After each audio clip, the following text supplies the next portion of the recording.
Hello, gaming friends. This is Scott. I'm with Optional Rule. I'm a stream that talks about Dungeons and Dragons and all things gaming related. Right now, I'm just doing an ad hoc stream, messing around with World of Warcraft. I'm going around the starting area, trying to find quests and just level up a new character. So, nothing big here. I would love for you to go ahead and chat with me if you have something you would like to talk about You would come. related to D&D, or sorry, you probably heard a double voice there for a second. That should be gone. But anyway, go ahead and chat me up if you have anything you want to talk about D&D. This is an ad hoc stream. I'm just here to talk, have fun, play around in game, and do a little bit more than I have been doing before. What am I supposed to do?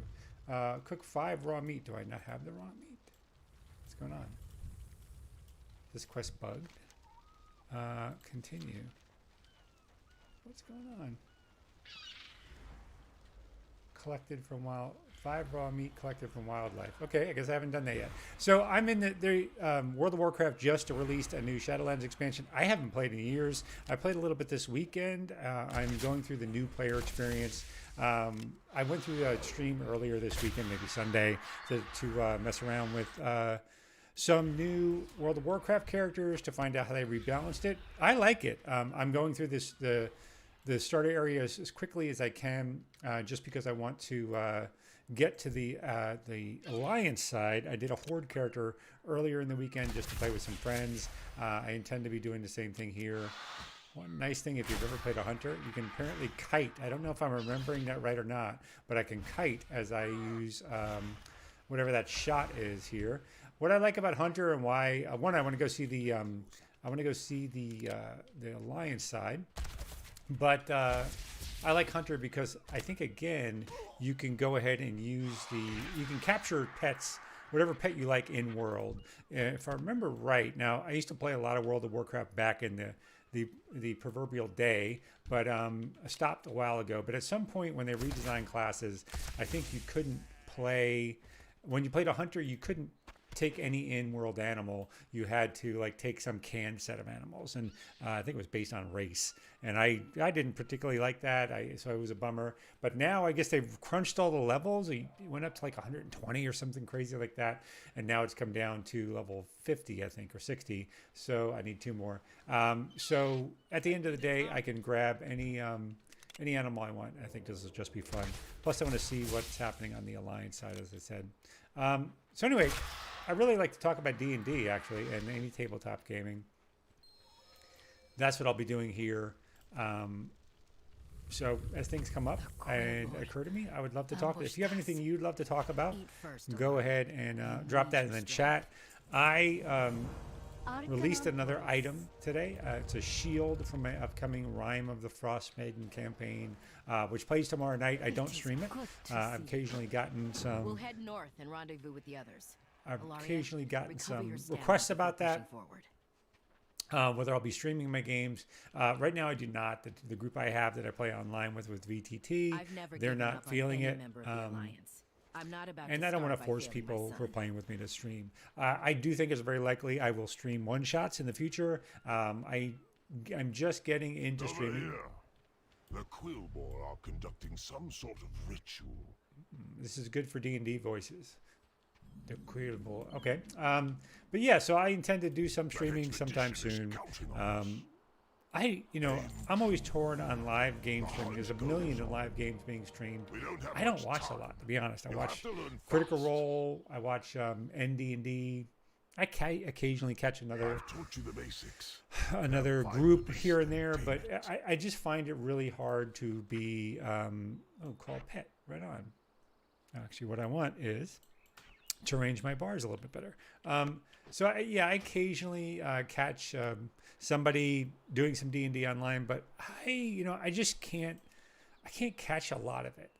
I do these Twitch chats with people hanging out and talking. That's what I'm doing now. Hopefully it's of interest to somebody somewhere. I hope it's of interest to you too, but I don't really do it. I would love to hear, what do you do? Do you do any kind of do you watch any kind of like online streaming, online games? If so, make a recommendation, drop them down in the chat or the discussion. I would love to see who you recommend. but I just haven't been able to find something I stick with that consistently. So anyway, that's my thinking. All right, call pet. This is fantastic. I love a good call pet. I don't have a pet bound yet, so do I? So speaking of pet, Beastmaster in Tasha's Cauldron of Everything. I like it. I don't think it's gone far enough, but I like it. That's what's made me want to play a hunter again. So just as I was starting to think about, should I do a little boar or should I do a little eagle? Yeah, let me do a little boar. A dragon. See if, yeah. So they come forward and they're always annoying because they charm you, and I have to sit there and scream "love me" at this thing while it attacks me. But that's okay. Once it's over, I get a little boar pet. I don't know if he retains that charge capability. Beastmaster in D&D. It would be fun. It would be nice if you were able to sort of get a different set of special abilities that you could level up with your pet. I think that would be cool. What can I do for you? The other things that I think are sort of still lacking about it is you have to use an action to command it to do different things. I allow, when I run, I allow the player to just set it on a, go get 'em boy or girl or whatever, and it can go ahead and act aggressively. I make it as intelligent as the creature is, which is not very. So the creature will attack the nearest enemy to it. It will chase down people if they run, things like that. But it won't get into like super creative tactical situations. To get that sort of tactical optimization in game in a D&D game, I do make the ranger use an action to specifically choose a target, and that's what they can use that bonus action for. It's a bonus action now, and not an action, which is what it was before.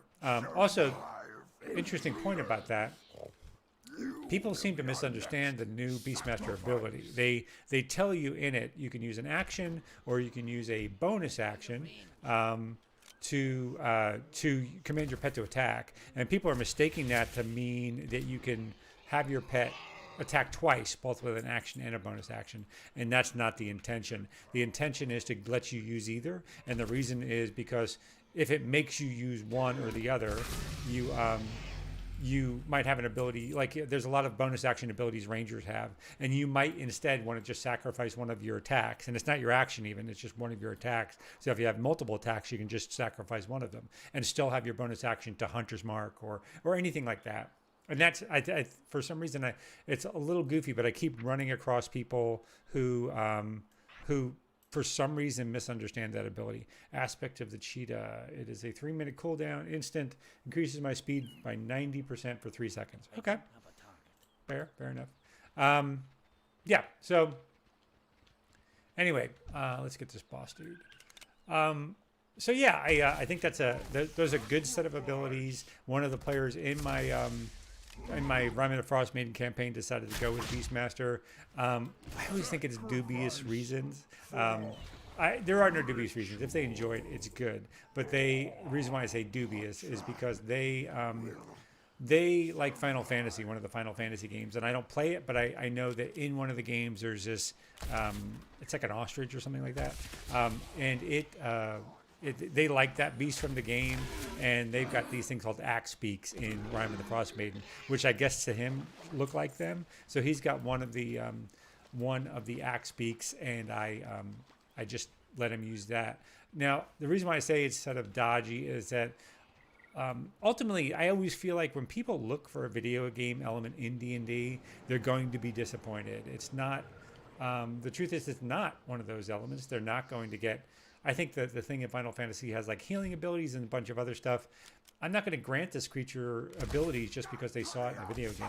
So ultimately, I'm worried about them being slightly disappointed. But that's up to the players. I've talked with them and they want to do it, which is totally fine with me. And yeah, so I'm happy for them to do it. The other things I've done for them is sort of I've let the beast. So the limit on the Beastmaster pets is I think they're medium and below. They can the animal can be, but they Let's get out of here.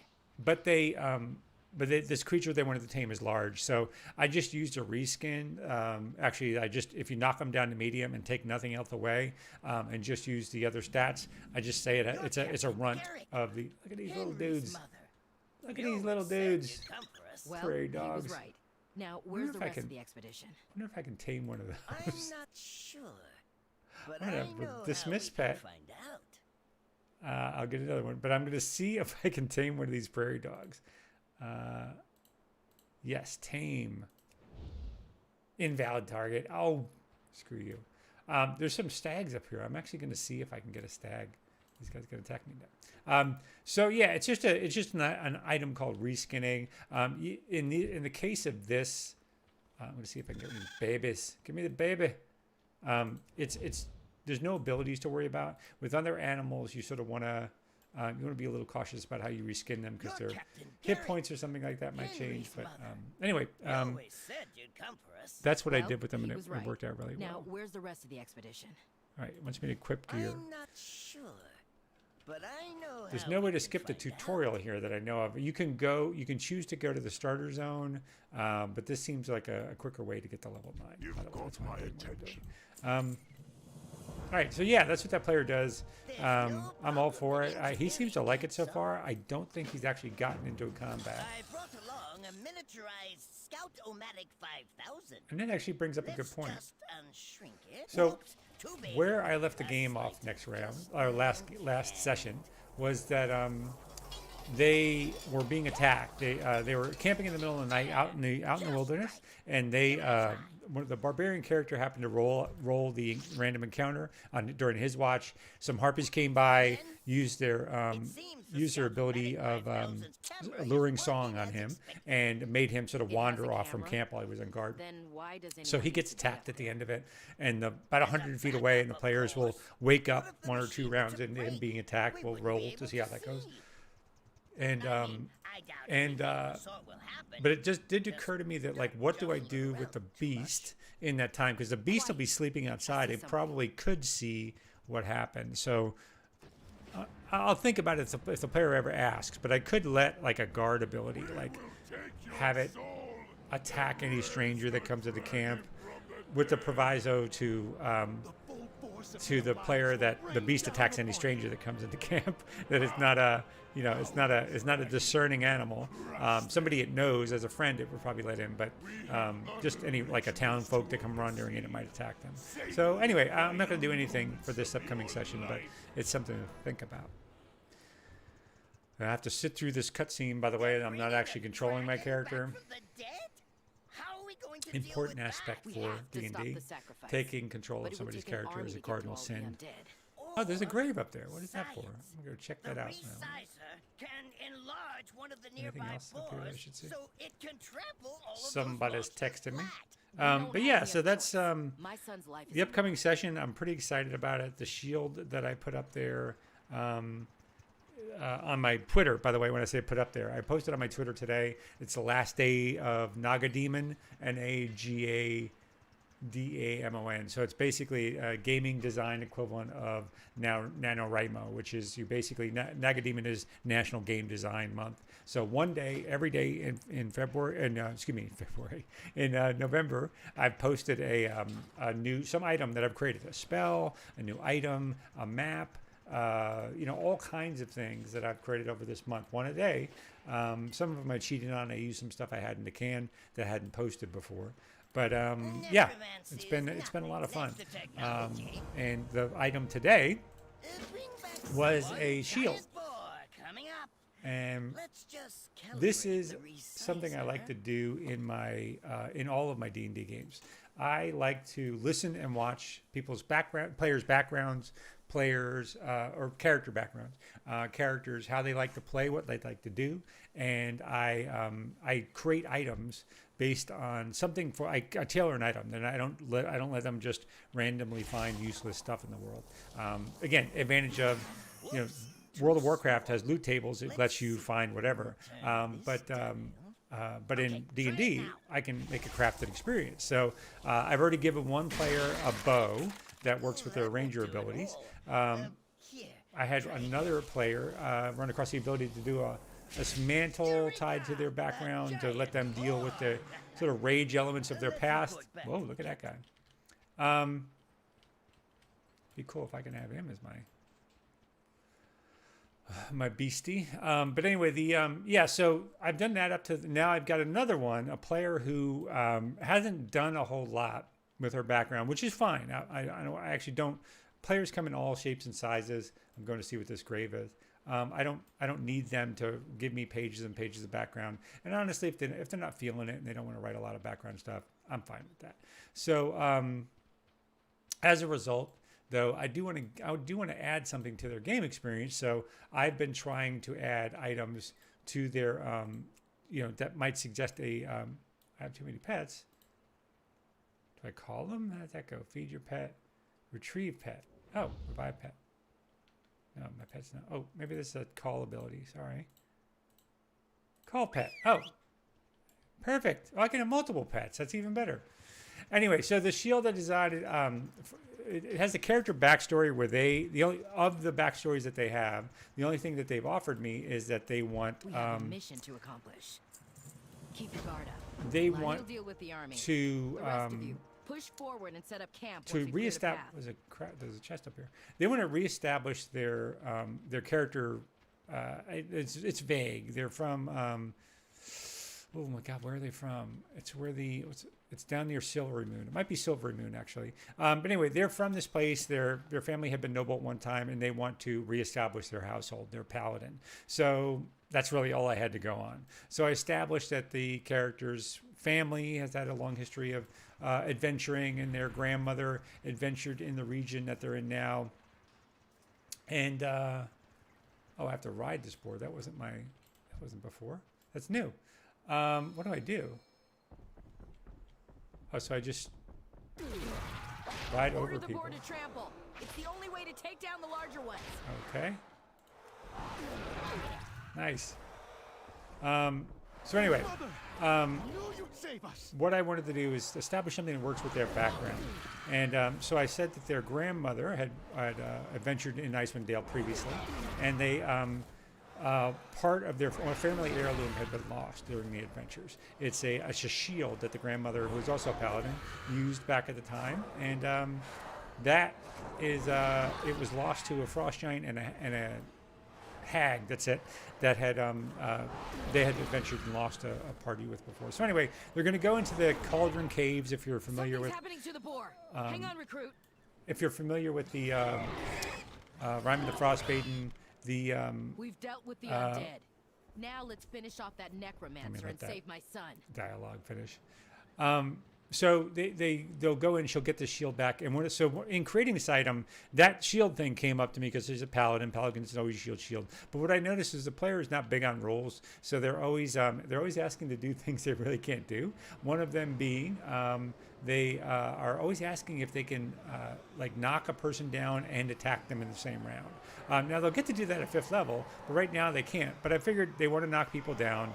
Let's just let them. So I'm going to. So I made the shield to be able to cast Thunder Wave once per day, and that's. Sorry, concentrating on my fight here. So it's a regular shield, just +1 AC. Cast Thunder Wave. It'll scratch the itch for them about wanting to be able to attack and knock people down. It'll give them a little extra scratch, and it ties them to their character background. Always remember that you are more than your mistakes. Now, Private Garrick, I want a full I hate having to sit through dialogue. I feel bad about World of Warcraft. I just click through things. I'm a role player in D&D, but I have to say I'm not super role play in World of Warcraft. Not listening to the dialogue anyway because it's scripted, and I feel like I'm in the Hall of Presidents. We have to rescue my friends. The thing just plays out no matter what I do. Be careful. Yes, Mother. Captain Garrick. Gosh, here we go. The ogres are using necromancy to raise a dragon from Good-looking models. They need sacrifices like us to fuel their magic. Yes, they do. They're about to start a ritual. Uh-oh. They're going to use That's not good. to reanimate the dragon. So next session, they're going to go into the Cauldron Caves. They're going to fight off. They're going to fight this hag and recover the shield, and it'll be great combat. So hopefully the player will feel like it's earned. And I posted it online. I'm sure they saw it. I don't think that's a spoiler so much as a teaser, because I've already said that lost a mother shield and had some ability to sort of sound of thunder or something like that. I think I teased the background of. There's no real utility for me keeping the ability secret, so I decided to post it today as the last day of Naga Demon, and get my content out there. Together, we'll see our way through this.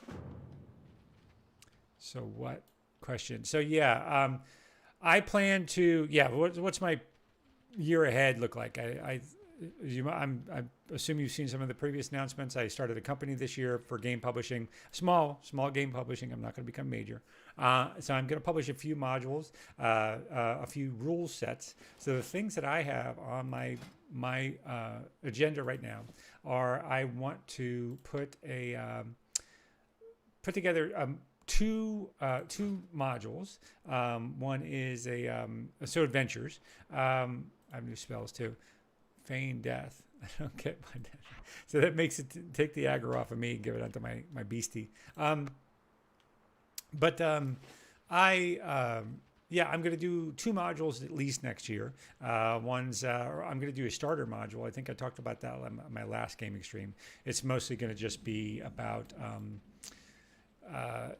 doing some kind of tutorial for people. And it has two utilities. One, for absolutely brand new players, it breaks down it'll be in a typical dungeon, and I'm going to call it the star tier dungeon. Ha ha ha.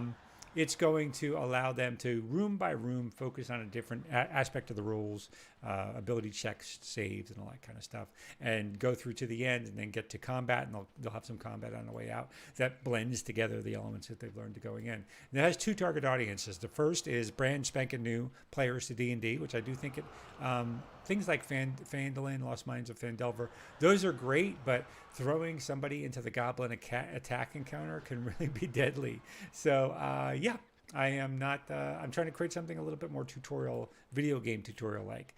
The other though is, and we're all running to this problem now when we've been maintaining our ability to run.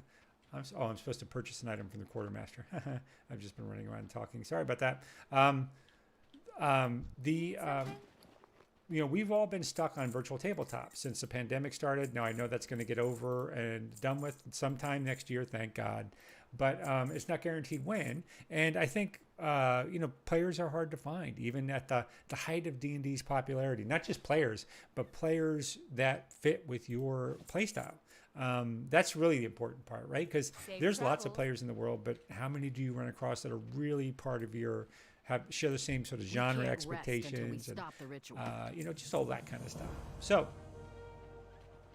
going forward here, for virtual tabletop, that's the other audience. A walkthrough, module that basically lets you learn how in that virtual tabletop, whether it be Roll20 or something else, lets you learn how to use and click on those abilities, find your items, roll your stat saves, all that stuff. There's a role for that in a virtual tabletop that I think is very valid as well. So I'm going to arrange this module accessible by design for virtual tabletops or face-to-face play. And that's my first module, and that's where I'm aiming that to be. And I want to get to, the accessibility part is going to take more time, but it's going to be so well worth it, because there's a lot to think about there. I think it's generous to say you could handle every accessibility scenario, because these options come in all shapes and sizes. But I think, at minimum, a due diligence effort for accessibility is not just a nice to have, but is an absolutely it's absolutely must-have for D&D content designers, period. We want the hobby to be as accessible and as useful to as large number of people as humanly possible. So I'm saying this because if you're a Kickstarter, if you design stuff on Kickstarter for D&D or any game, it doesn't have to be D&D. What's very common that you see on Kickstarter or other platforms is people have accessibility as a stretch goal. And you know, we should do better than that. We should be, you know, that should be a base part of module design. And I get it. People are overwhelmed at the thought of just how to lay out their module, just how to, you know, get it published in the first place. And they feel like in the midst of being overwhelmed, they can't handle one more thing they have to do. I get that. But I think that it's, first of all, it's not anywhere near as hard as you think it is. It's about best practices. If you just did structured design, best practices, taggable PDFs, that may not make sense to you, but honestly, it would take 10 minutes to read what that is. If you structured that easily and thoroughly, I think it would not take much more of your effort. And you can do it anyway. I don't think it should be an afterthought. Accessibility should be an assumed feature of any module, and it should be called out when it's not. Now, maybe my modules come out and they lack some accessibility, and that's a different conversation than have made an honest try and not hit the mark. That's you know, that's just different. It's a fundamentally different conversation because you can't really dog on somebody for trying. You can say, well, not trying was unacceptable, but you know, people should give people some leeway if they're honestly trying to do things. Allow me to return. Anyway, that's my bit on accessibility. And why I don't want to make this part of my identity. I have some various number of challenges myself, and I am able to compensate. I'm lucky enough to be able to compensate. Not completely, but enough to run games and not make it a big problem for me. Little spiders. And I appreciate it. I don't require it. I don't get resentful. I don't get mad even when people don't, because mostly I don't tell people about whatever challenges I might face. And I'll tell you why. This is important for anyone, not just game masters, anyone at the table. The people with physical and mental challenges come in, as you would probably make sense to you, they come in all the varieties that all people do. Some of them are fine talking about what challenges they face. Some of them are not fine. A lot of them maybe don't know how to explain it. A lot of times it's just too hard to get across effectively. Some of them aren't entirely sure. Even it's a variable issue. So there's lots of reasons why people may or may not want to talk about it. So you may not know where somebody's at. So it's just, but you should be aware of it. That don't make the assumption that everybody sort of shares the same reality. And that's the biggest challenge of anybody with a challenge, with a physical or mental, is you don't share the same reality with people. So approaching anybody with that, without that assumption, with the assumption that their life is unique and bears some consideration, without making it, nobody's asking people to sort of make things onerous in terms of how they approach their fellow man, but just with some base level of consideration, not assuming everybody shares the same reality, because that's often not the case, more often than you might think. I was in a Discord recently, and last week, one of the Discords I'm in, and we were talking about, the people in it were talking about various challenges, and hearing was one of them, and hearing is one of mine. And I have a couple. But, you know, the people in that Discord, I didn't know. I mean, there was a good 10% of the people in that Discord that had hearing difficulties. And we're typically a in-person group, part of a big club here locally in Richmond, Virginia, which is where I live. And you know, all of us shared the same experience, that we meet at these breweries that have these big D&D nights, and most of us, including me, end up sitting at the end of the table. We smile a lot and we shake our head because I can't hear what's happening. I can't hear about half of what's said, probably more. And I usually just wait for someone to tell me to roll, and I try to role play as best I can. But for the most part, I'm just sitting there and smile, because I don't want to go, what? The whole time, made anybody scream. It would make me feel self-conscious. I don't want to be known as that guy. So yeah, it's just it was interesting to hear more people sharing that challenge than I had thought. And I have the challenge, and I didn't realize. Anyway, this has gone off the rails. Let's get back to fun game conversations. I've got some tweets coming in. Why do people engage me on Twitch instead of here? Okay. Yeah. I'm glad you're here, whoever you are. Thank you. I'm multi-streaming, by the way. So if you don't see somebody there, I'm multi-stream on YouTube and on Twitch. What do I use for my stream setup? I use Stream OBS. Yeah, nothing complex there. I'm going to handle this quest before I get back to do the other one. So yeah, that's accessibility in D&D. I think is probably a core element to what needs to be done. What else would I do? What's over here? What am I doing? So the module, the tutorial module, I think has two audiences. One is new players. One is even old players who are getting used to a virtual tabletop. There'll be another module that'll do the same things in terms of VTT and accessibility, but that's going to be focused on a small campaign in an Eberron setting. It also leads me to my third content that I'm going to release next year, and that is a source book for a city called Vatharond in Eberron. It's my version of it.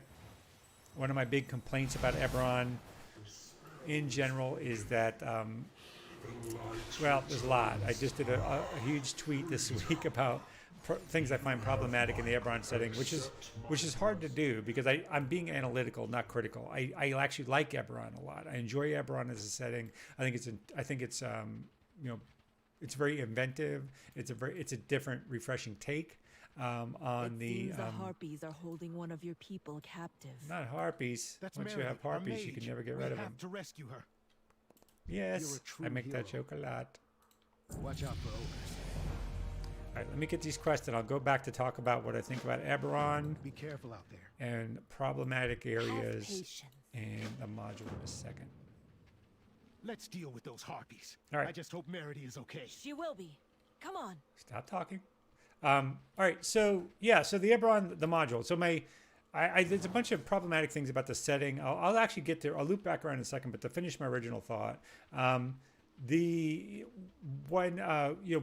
just running a game, problematic elements or non-problematic elements of the setting aside, one of the difficult things about game mastering is for a setting, it doesn't have a lot of useful at the table lore, and people don't. They chafe against that a little bit because there's a lot of lore available for Eberron, but it's all at the continental level. It's all at the sort of the world level or even maybe country level. But there's very little on the ground lore, things that you can use day to day in a campaign or session to session. And that's my difficulty with it. You do have Sharn, city, city of towers, but that's it. That's the only thing they've ever provided any detail at. So in terms of a place that you can bring players into, that you can sort of express factions and talk about what they would see every day, how they would experience that environment, it's really the only thing out there.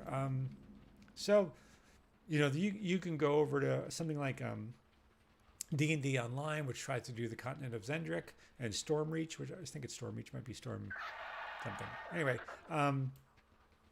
it's just not much on the ground. So my last campaign that I ran that I had to put on pause because of the pandemic, I decided I was going to run in Vatharond. I had just gotten into a podcast. Why did I do that? I just gotten into a podcast called Hardcore History. I went through their World War One, the host World War One series, which is some bananas. Captain animal. It's some bananas like 9-hour podcast of the history of World War One. I found it super fascinating, and the Eberron core thing of Eberron is supposed to be right after this big 100 Years War. That always to me has felt, since Eberron is an industrial, quasi-industrial magical land, it just felt like post-World War One, post-World War Two to me. So I wanted to take some of those elements and work it into a campaign. So I wanted to set it on the border of the Mournland, which is sort of this, quasi-Hiroshima. It's hard to draw an analogy, but it's basically a location that suffered this magical calamity that ended the last war and was and was quite disruptive for the entire continent. And so they're in this post-war period. that I like to do sort of akin to World War I. There's this thing in World War I called the Verdun, a city called Verdun, which was famous for sort of the horrors of war that happened during the trench warfare and everything. I created an area called Dunbar Valley, right outside the city of Vatheron, which is on the map, and right on the border of the Mournland. So I thought it would be interesting to sort of take an area of sort of a Reconstruction era, post-war, forgotten area, and sort of all what's going on there, and make it into a setting for a campaign. So, which is what I've done. I'm going to write that material, add more to it, do a bunch of things to make it ready for a module, for a setting supplement, and publish it. And that'll come out next year. It'll be a basic, nice, just minimal on the ground thing. Talk about factions, talk about the arrangements of the city, its history, how it's dealing now, especially in the post-war period. What I think is interesting about that setting, all this is me, I came up with it. And this is one of the, not frustrating, but things that have given me some pause in terms of creating content for Eberron, is some of their numbers are just wacky in a lot of cases. I think the Eberron wiki lists Vatheron as having like 3,100 people, which is bananas, because it's this continent the size of Asia, and this city's big enough to rate being listed on the map, but somehow it has 3,100 people in it. That's just stupid. So yeah, I'm not going to run like that. I'm going to say it has 70,000. Some combination of people are going to be locals, and a bunch of people are going to be sort of refugees. And I'll get into that in a minute. But I needed another thing I find really challenging to developing content in Eberron. I'd love to hear, by the way, do you know what Eberron is? Am I just talking? I know there's a couple of people here. If you don't know what Eberron is, let me know. I can sort of blather about anything. And if you want to hear about something in D&D settings, gaming, I'd love to talk about that. So drop that question in chat. But barring some other question, this is what I'm going to go on about. So yeah, Eberron, where was I going with that? Eberron is, for world crafting, the one city of Sharn, it seems nice. It's really cool. But the premise for its cities, because they're very odd places geographically, there's a lot of hand waving in the setting. So when I say there's a lot of stuff at the setting level that doesn't work on the ground level, this is an example of what I mean. They have a specialized set of planes in Eberron. They don't have the standard. They don't have the standard sort of planes that you get at the backer player's handbook. They have this other set of planes, which are neat enough. They're the plane of like madness, the plane of dreams, the plane of air. There's a plane of fire. So and there's a bunch of other ones like that, but they're not really coherent in terms of their how they relate to the world. And what they said is they have these conjunction points where cities are always built on an area that bleeds over into another one of these planes and provides something of economic benefit or provides some reason why people wanted to flock to that area. And if you look at the actual planes, I find it, and maybe you don't, maybe you look at it and it makes sense to you, I find it crazy hard to look at those planes and come up with some reason why this has some manifestation in the real world to make people want to go to those cities. So yeah, I'm struggling with that a little bit. Now, that said, I was able to come up with a reason I sort of liked about Vatheron. What I said about Vatheron is the plane of madness. I don't want to make just a horror thing. So what I've called Vatheron is a city of mad inspiration. I thought immediately of New Orleans here in the United States. I thought of Florence in Italy. I think Florence has so much art on display in the city that there's a syndrome that people are overwhelmed by it and they become numb and they have some emotional difficulties or something like that when they visit it. So I imagined that. I imagined this sort of place, very New Orleans like, more New Orleans than Florence, but still this place of like just deep art into the culture where people flock to it. So that's why I call it the city of mad inspiration, because the plane of madness is sort of it's that dual coin of inspiration, but also maybe said Van Gogh, depressant, that whole bit. So I have 7 wards, 7 crowns I call them. So New Orleans has these different wards that are a big part of the setting. I guess I have to talk to you, and I'm going to fight a boss here in a second. So yeah, so I just imagine that city that lives, because there was Hurricane Katrina several years ago. New Orleans has had more than its fair share of hardship.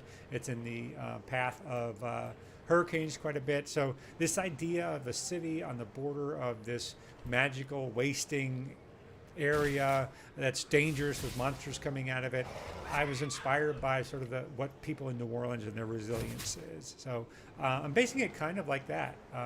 Players are able to, so they have these 7 wards, each dedicated to a different art. That might be theater, it might be sort of visual arts like painting, it might be singing, it might be dance, all those different kinds of stuff. And the wards have different factions in them, different bosses that control them. And that's just the background. A lot of people have abandoned it since the post-war period. A lot of people have come in too, because the Kingdom of Siri, I always call it Sire. Siri, I think it's the correct pronunciation. That is near, that is that magical wasteland that I was talking about. Now, the people who are refugees from that destroyed kingdom, I said that there's a whole layer next to the residents that live there and part of the art scene. They're there to try to, the people from Siri and maybe other people who lost loved ones on the Dunbar Valley, which is south of it, which I state to be that no man's land from World War I. They've lost people there. There's nobody who's been able to repopulate it because there's all these spent munitions. There's all this, there's all this battle salvage. Salvage is a big business there now, and you have all these gangs who do things like run salvage crews, and they compete with one another. On top of that, the army doesn't patrol the area, so there's goblin mercenaries who are, and there's a whole history of why that would be concerning, and I won't get into. But yeah, so there's this layer upon layer of the local art scene and the local factions there, and that includes the House of Spies, the House, the Mark of Shadows controls spying and theater, so they have a strong presence there. So it's a series of intrigue. It combines these elements of New Orleans with maybe Berlin at the height of the Cold War, with all these sort of strong refugee elements that we unfortunately see not just in our modern times, we've always seen them throughout history. So all of these sort of human elements are crossing, and beneath it all there are the Dust Lords and the Dalkir and the Lord of Blades, and there are all these sort of intersection, and this is a great place for all that to happen. So if I had to say what this was like, it would basically be like Berlin, maybe a mixture of Berlin post-World War I and New Orleans post-Katrina. If I had to stage an analogy like that. So that's that's a supplement I'm going to do. I was going to just supplement with that. I'm going to publish maybe 5 1-page, 2-page adventures that go along with it. Hopefully people will find that interesting as a setting. But yeah, so that'll be one of the other published items next year. I will probably post a lot of it online. I mean, I'll put up I'll probably charge a little bit of the scratch for it on DM's Guild, but I'll post a lot of stuff online for feedback. I'm not doing this to bank money. I have a job for now, knock on wood. I would love those costs to cover publication costs. I don't want to go out of pocket for this.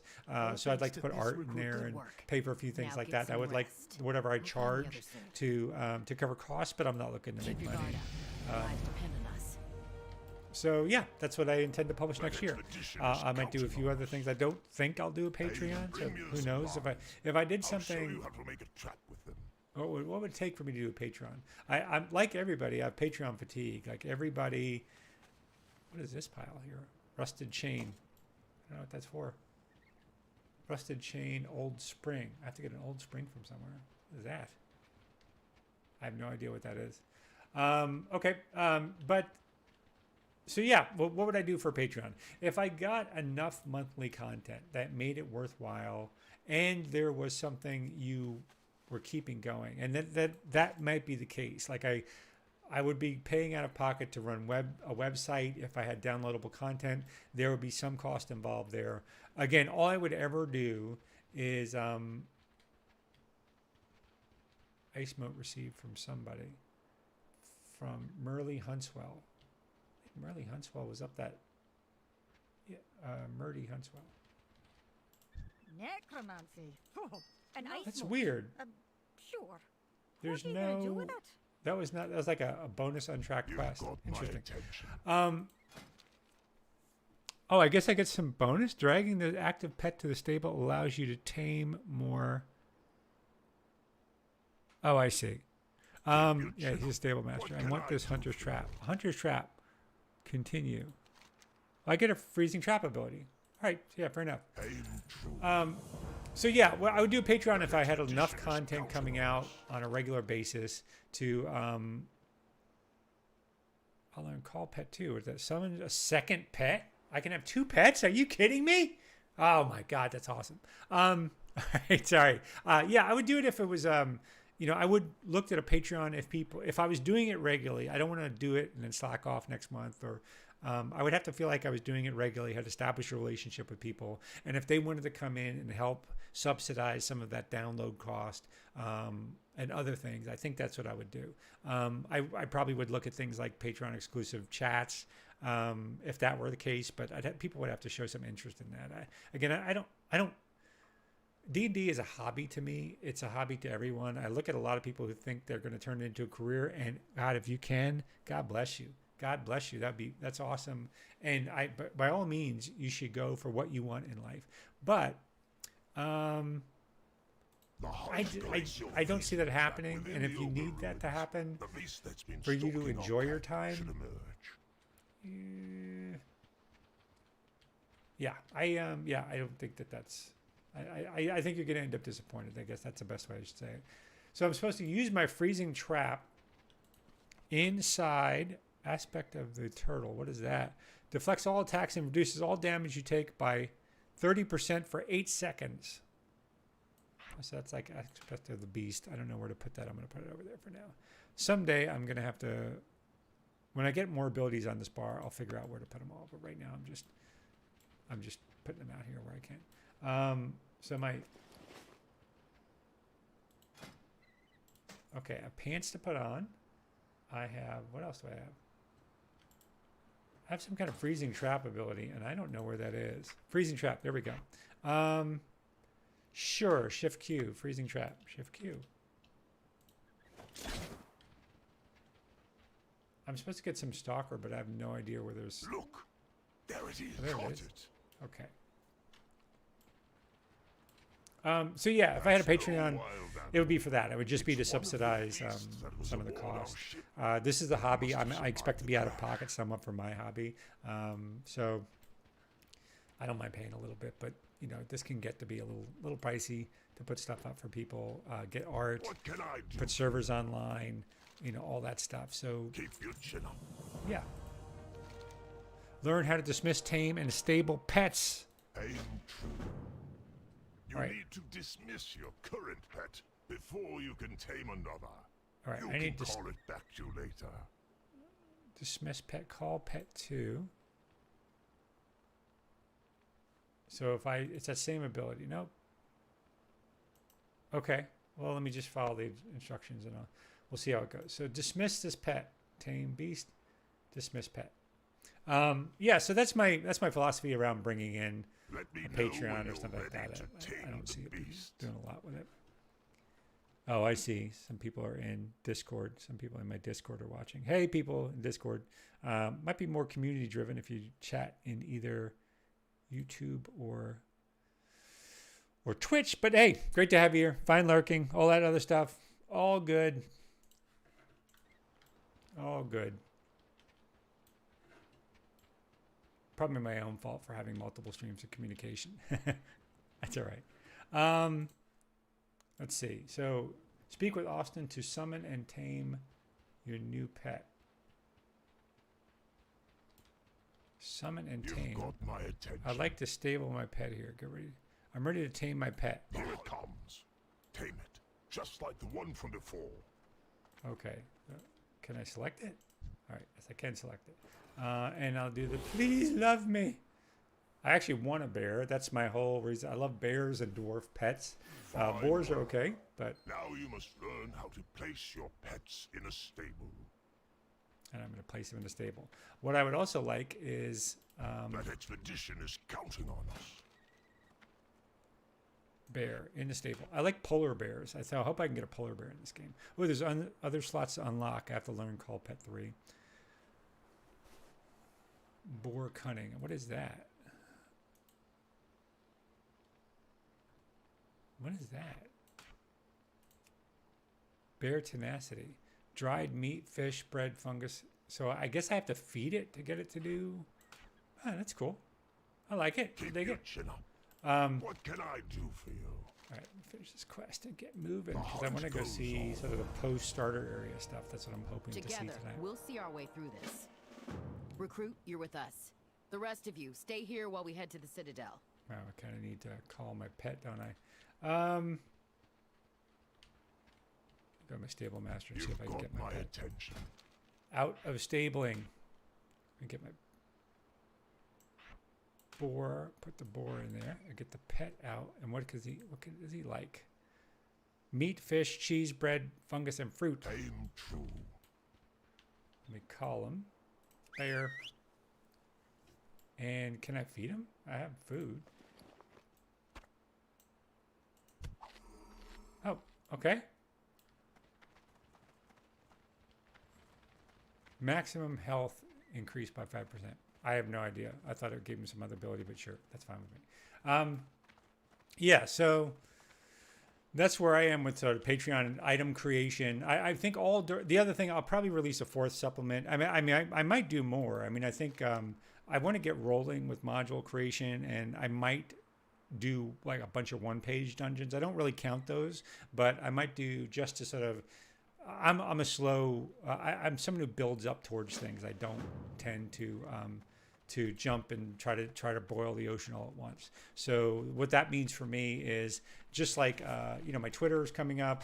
I started that in September, and I wasn't going to try to like day one start doing D&D streams and a bunch of other stuff on the very first day.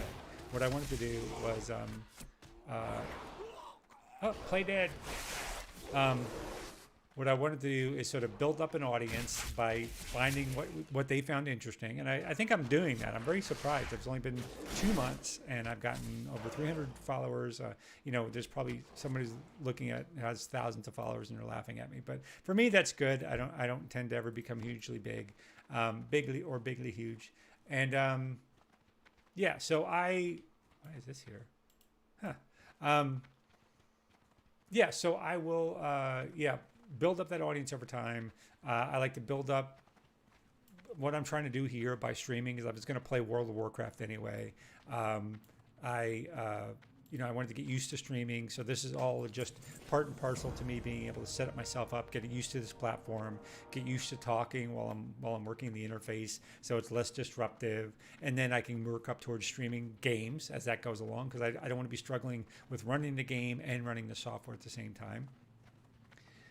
Even dungeon mastering, I'm doubling up on that. I at work I do a lot of public speaking, a lot, it's a relative term, but I do a good bit of public speaking. I wanted to work on my speaking voice. I wanted to work on my delivery. I wanted to work on my comfort level at ad hoc speaking. What's a great way to do that is running a game. Now, obviously, that's not why I run games. I've been running games for 40 years, but it's one of the reasons I set out in my mind to do when I got into running games, that I wanted to do that with an eye towards speaking publicly well without doing a lot of ums and uhs, and you're just developing my style of speaking. And that leads to an Ogres ironic. and necromancy. A dangerous What combination. does that have to do? Transform me. So they want to transform me into an ogre. I've done this Stay quest before. focused and sharp. So where was I going with that? Let me put some of this stuff on 1 second. I've got a new ability. Heals you for 30% of maximum health. I've got a bunch of like one-shot cool abilities. I'm going to put that in my G, I think. Maybe my F. I've got weirdly set up. Action bars for PvP when I used to play. Anyway, so yeah, most of the business skills that I've developed in in real life have their root in D&D. D&D has consistently been one of the more productive hobbies I've ever had. I learned how to organize groups. I've learned, this is cool. Look at a little shrine or something. All these animals sitting around it. Oh, look at that. Oh my gosh, I'm definitely going to capture that dude if I can. Let me, oh, there's a couple. If I can get him for a beast, I'm totally doing it. First I have to dismiss this one, I think. I think that's how it works, right? Anyway, the point of all of this is that I want to, I have a lot of business skills like arranging groups, organizing notes. Oh yeah, I can get this owl. That is cool as shit. Oh my God, I love it. Yay! A bird of prey. I love it. I might spend some time just capturing animals. Plains doe, I know I can't do those already. Now these stags I can't do. I think I'd look down there.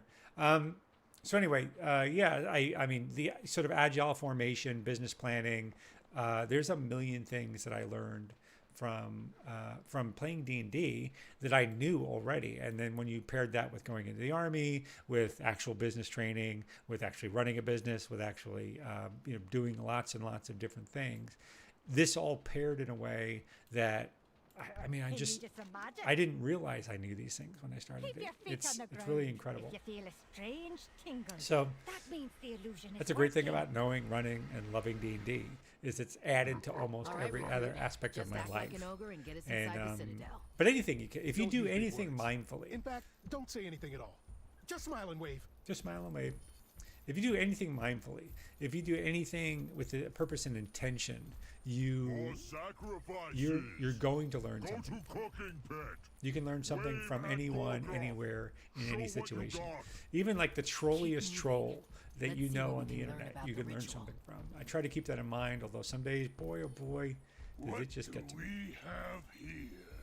All the sacrifices we thought we Type lost. wave to this dude. Wave. I know there's a Take bonus. them to the back. We'll seal If I them dance, with the which I'm going to do. wardstones, like we did their Dance. leader. Makes all the others There's do. time to complete Makes me laugh every time I do that.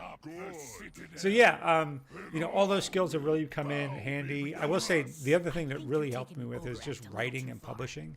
I lay out PowerPoint presentations, documents, all kinds of things, and I was typing newsletters for my games. I used to run lots of Champions games and Rollmaster back in the day, and all these different games. I was a gaming hipster when I was younger. I thought I was too cool for school for some games, and which is silly. But that's how I was when I was younger. And I typed on a typewriter newsletters for my game, for my Vampire the Masquerade game or whatever. As soon as online hit, I mean, I'm an old man, right? So Captain Kelra. I was there when No, web pages first How came can we out. break these And seals? when someone, the There is original always a way, browser Henry. was this thing called Mosaic, which people won't remember. I mean, unless you're an old person like me, and we're in college at the time. So you not only be old, but you had to be in college because pretty much those are the only people we were used to who had access to it. You type this thing at a Sun Station, Spark Sun Station computer lab. You type Mosaic at the command line, and in your little X windows, this browser called Mosaic would pop up, and it had CERN, the supercomputer, or rest until the we physics stop the center in ritual. CERN was the web page of the front page of the internet. All browsers open to that at first, and I was just like, oh my God, all this D&D stuff I've been typing my entire life can be out there on the web for this. I was hooked. And that's and I worked in IT. I work in IT to this day. My education is as a microbiologist. And if it hadn't been for Mosaic and thinking I could publish all my D&D content, I never would have taken that leap. So it's weird how just staying active, involved, and Don't leave thoughtful your in Warcraft things, mention and how board D&D stuff. can be Find fulcrum them so we can free for the all captain. that stuff. What's And it on was your for me. mind? Scottish accents in here are pretty not bad. They're fine, but they're the same. Everybody has the exact same Scottish accent. I'm weird fact. I'm Scottish and other backgrounds as well. But my one side of my parents came from Scotland, so I remember my grandfather was from Glasgow, and he had Glaswegians have a very unique accent compared to the rest of Scotland. Like Edinburgh and Glasgow are very, very different accents. And then you might get on the borders and like Bedrule, or you go up north, it's very different again. So the whole thing is just super, super different, and I just think that's hilarious. Oh, what's this guy doing? Boink.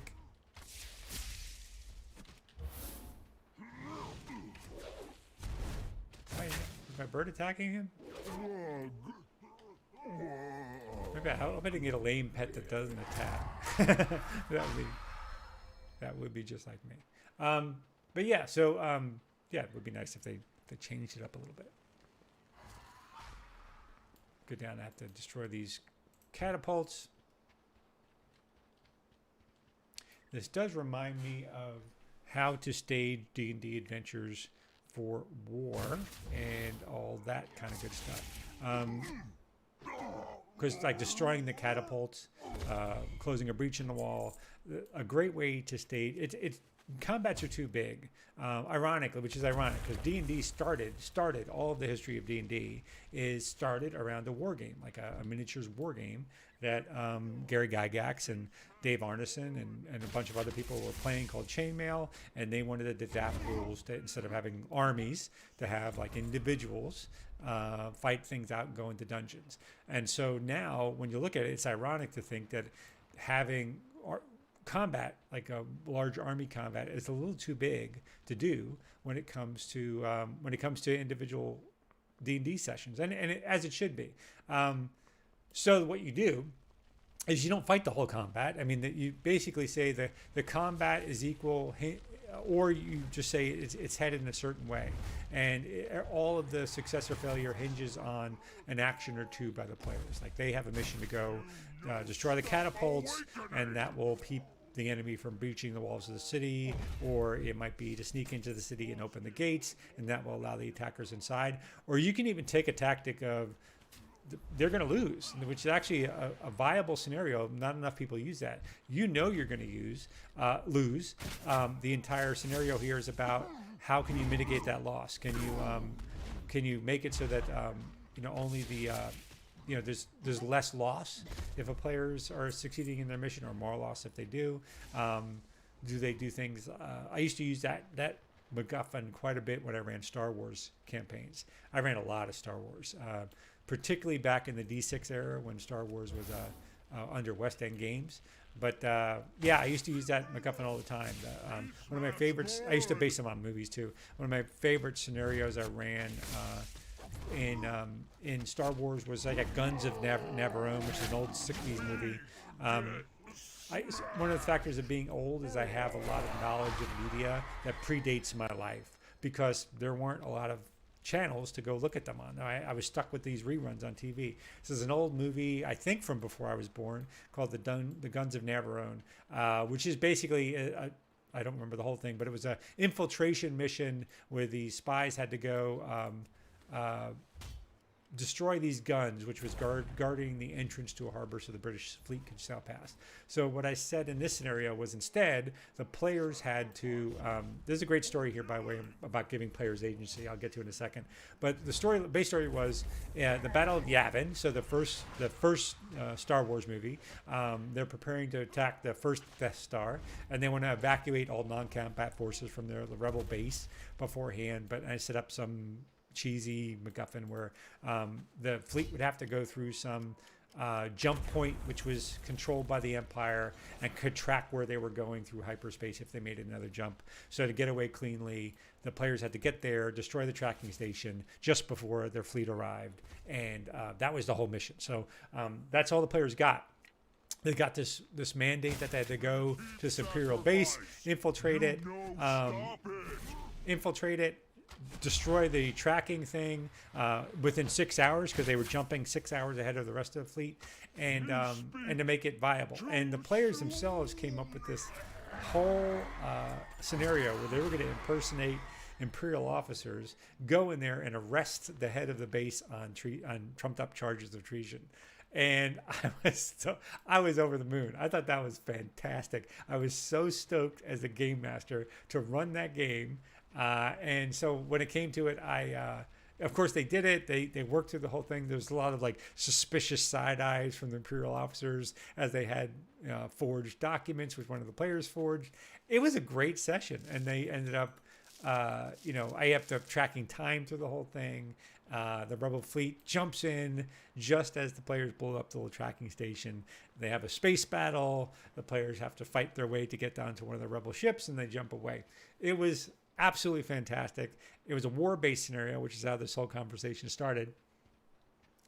And I think that's an example of, you want to take some small aspect of the war and not try to cut off the entire, get them to boil the ocean all at once, like do everything all at once.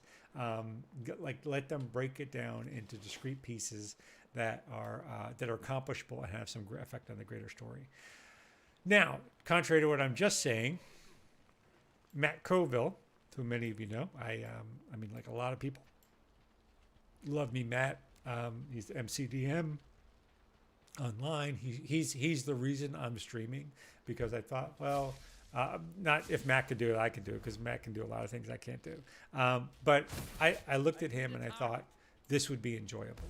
And I thought I could really enjoy this, even if nobody showed up to hear or talk with me. I would still probably enjoy it. And it helps me boil my thoughts down for when I want to write modules, or I want to run games, or it helps me crystallize my thinking around game master theory, or what do I think is important in gaming, or any number of things. It's that rubber ducky syndrome. And cover what rubber ducky syndrome is. I a long time ago in a stream I covered it. And so I said I was in IT. I've had a lot of jobs in IT. I've been in IT leadership for a long time. But for a long time, for about 10 years, I was a software engineer. I still am. I'm pretty good at code. I'm okay. I'm pretty good compared to most people, but I'm not anywhere near as good as I used to be, because I would like to say I used to be as good as they come. But still, anyway, there's this idea in software engineering called rubber ducking your design, which means when you sit down to write code, and you should do this as a game master. This is an important GMing technique, or even player technique for backgrounds. If you are trying to come up with a rule or a reasoning or lore, but you're struggling with the wording, sit down with a rubber ducky. In software engineering, they say if you're trying to design a piece of software, it's too big. You need to think through the design and what it all needs to do. You need to sit down with an object. They say a rubber ducky, and you need to explain to it, what does this code need to do? Like, just list out, explain to it. And that process of explaining to this inanimate object what this software needs to do, or likewise if it was gaming, the process of explaining to the Twitch camera or stream or your audience, what does this lore item need to do? What's the utility of it in my game? What are my balance considerations? What are my fears? So, like, what am I worried about? Am I worried about overbalancing it? What does that mean if I do? How do I get out of it if I overbalance it? What does this mean to me? Is an incredibly useful scenario. So that this is an ad hoc stream. I'm just screwing around, really. Because I'm already going to game, so I wonder if there's anything down here. I'm an avid explorer, by the way, so deal with it, hippies. So the process of working through what do you want out of a game is very important. So that's my this is just an ad hoc game stream, because I'm going to be playing World of Warcraft anyway. And again, I just want more experience doing different type of streams. But my main stream, the one I schedule, that I do as religiously as I can, I have not missed a session yet. I think I've got 8 now. I'm eight sessions into it now.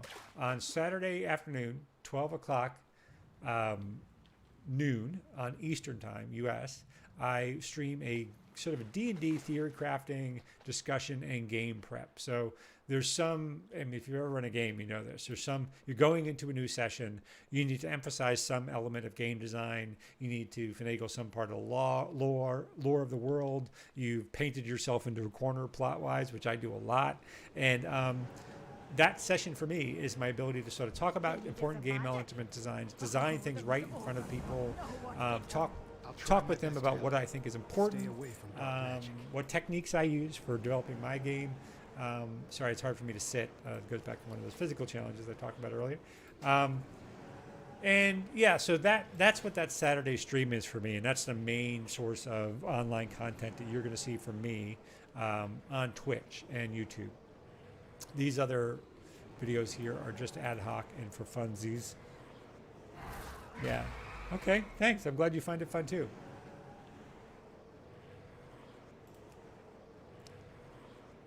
Let's free this person. And one of the things I dread coming up, which is ironic for a tabletop role player, there's a forced grouping element. I wonder if I could skip it. I don't think I can. There's a forced grouping element here where it forces me to group with people to go into this dungeon. And I hate that. I hate forced grouping. I hate, really something I don't like in games. I love to game with friends. So if you're watching this stream and you ever want a game, let me know. Just drop me a DM on Twitter, or if you're in Discord, drop me a DM there. And I would love to stream. I won't force you to stream with me if you don't want to talk or anything like that. That's fine. But if you want to stream together, I'd be perfectly happy with that. What did I just get? I got an item, but I can't get to it because I can't move my windows and this stupid thing is in my way. Why can't I open all my bags? Let's go down, buddy. I just got a helmet, didn't I? Did I not just get a helmet? I need to go to a vendor and get rid of this crap. Anyway, select the Darth Maul Citadel. Find a group. Yes, I'm going to find a group. I'm now in the queue. Enter. All right. So I'm going to heavily disappoint this party because I'm talking and they don't know I'm streaming. But Let's that's move. fine. I'll draw the ogre's attacks. The rest of you focus on taking them down. Okay, what's going on? It just said players left your group. Would you like to find another group? Yes. Hide. So somebody invited me to the party, brought me into the dungeon, and then promptly left. That's a dick move, but that's one of the reasons why I don't like these pickup groups. Imagine if that happened in D&D. Imagine if you were sitting there and somebody just got up and left the table in the middle of a combat. That would be horrible. That would be truly, truly horrible.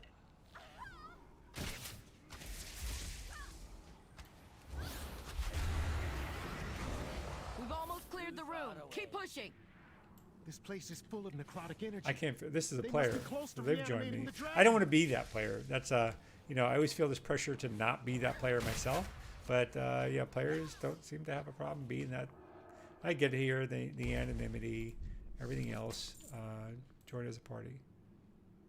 I don't know what that. I just clicked it. I think it's. What's this person doing?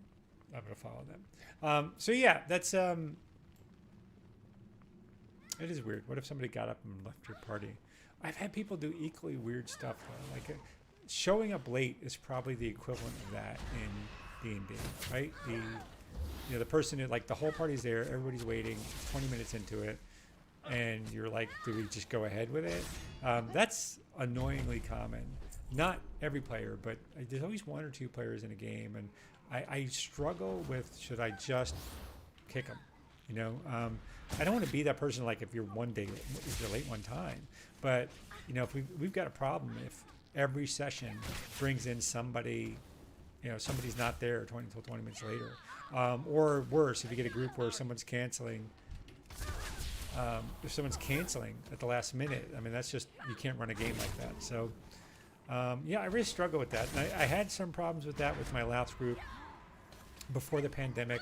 They're a great bunch of people, but my downside is we ended up playing. We tried to play every week. That's one We'd of Warcraft's play top less lieutenants. than every other Can we week, really maybe every defeat other him? week on average. We A haven't lot of come this times far to quit that we now. played, they come in late, and I'm You lead the reluctant to start attack. again. I'll with charge them, in after you.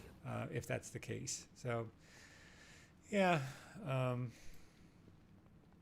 Anyway, what do I want to do here? I'm just going to line up and just start hammering away at them. So what? We're gonna smash you no-stop ritual. I'll keep his attacks focused on me. Henry, you heal us up. Understood, Captain. Henry who?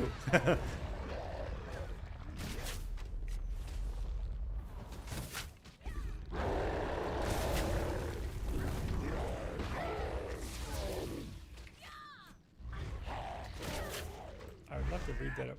Oh, that's flyback ability. That's a cool boss.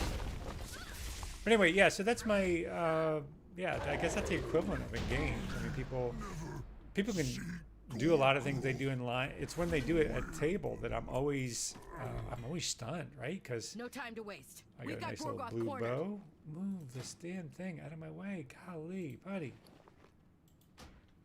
What is going on? No, I don't want to. Somebody left my group. I don't know what's going on, dude.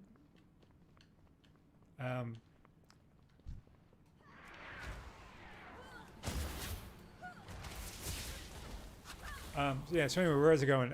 Something that surprises me, people can be rude online. That you know, people almost expect. Although I really try not to. I'm pretty much in life, I'm what you see is what you get. I'm pretty much the same. People comment on that frequently, but other people online, they're fine trolling. What I find really weird is people have no problem being like that now in person. That seems to be like it's absolutely unconscionable to me that you could be rude right in front of somebody and There's be Gorgoth, completely unaware and and the unaffected dragon by he's trying to it. reanimate. Again, that's a very old guy thing to say, and I am an old guy. I get it. That's fair enough.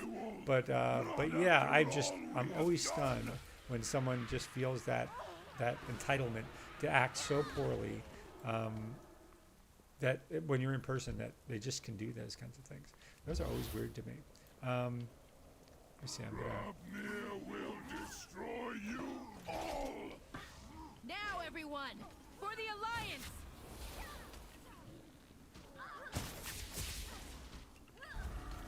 Is my trap still there? Does it do anything?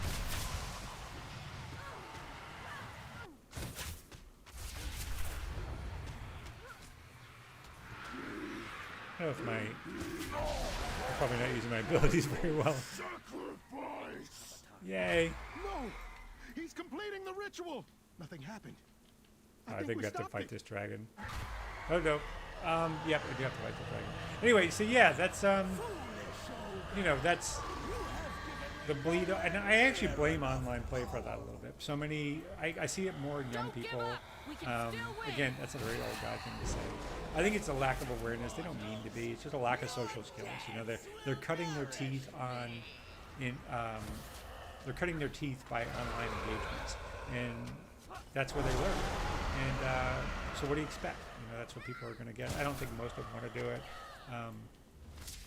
It's hard, especially hard if you open your home to people and they, you know, being considerate or rude. But that's not the majority of cases. It's just, it surprises me when it happens. Because I would never think of it. Although I can be pretty blunt. People mistake. People don't.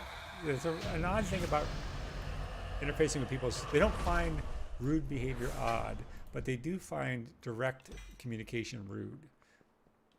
I don't know what that is, but it's definitely something. What did I just get? I got a signet ring. Kiss the ring. Yes, I want to bind it and wear it. I got a bow. I'm leaving queue. I literally just finished this dungeon. I don't need to.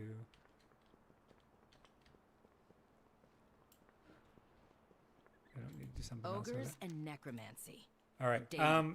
Yeah. So, where's I going with that? Look, Alliance reinforcements. Geez, I really wish they would take this stupid pop-up windows away from me. I'll get to all this stuff later. Yes, I want to put on my new bow. I don't want a bow. I want a musket. That's the whole reason I'm playing a dwarf, but that's fine. Together, we'll see our way through this. I got a new helm. Leave the party. I want to leave my party. Right click on the portrait and leave party. Is that what I don't know what that is. Target main. I don't see leave party. It's probably staring right at me. Raid difficulty, reset all instances, void check, cancel. I don't think I'm in a party. Keep your guard up. Yeah, I don't think I'm in a party. Lives depend on us. Sounds good. We can't rest until we stop the ritual. Excellent work, recruit. All right. Hop on a griffin and fly home to Stormwind. This will be a loading screen, and I'm going to Stormwind for the first time ever. Not ever. With this character, basically, since I haven't been to Stormwind in 10 years or something like that. So it'll be interesting to see how the whole thing, if the whole thing has been reset. I was tempted to come back when World of Warcraft Classic came out. Because I know that game and I missed a few things about it. The biggest thing I missed was the idea of hunters being able to select their own animals. So I think that's Look on the horizon. interesting. One of our airships approaches. I True can't find that testament to the strength of the alliance. on the mount. Anyway, yeah, so that's it'll be interesting to see. Come on, recruits. Let's go home. I don't think I'll play this like a lot. I think I'm just doing it for funsies right now. I'm definitely going to play the crap out of Cyberpunk 2077 when that comes out. So be prepared. Streams are coming. Again, I'm not going to, my main stream is always going to be about D&D and running games. And so what am I going to do next year too? It is my goal in after the new year to run a online campaign. It might be just one shots to at least stream a little bit. I do find that intimidating. Not just the point of running it. I do a lot of public speaking, so being on camera, speaking Stormwind here. City, Oh, capital look at that. of the Noble Alliance. Let me watch this cutscene. Though And they I'll get hail back to what I was from saying. many different lands, the races of the Alliance convene in Stormwind A lot of on white matters folk. of trade A lot of white and folk diplomacy. in those races. Their age-old enemy, the Savage Horde, I poses mean, you can have a dog an person. You can ever-present have a threat. have a But brown no person. matter the challenge, I think that the seems soldiers reasonable of to me. Stormwind stand ready to face it. Representing the stout Oh, and there we go. enduring That's me. Well, that's my dwarves of character.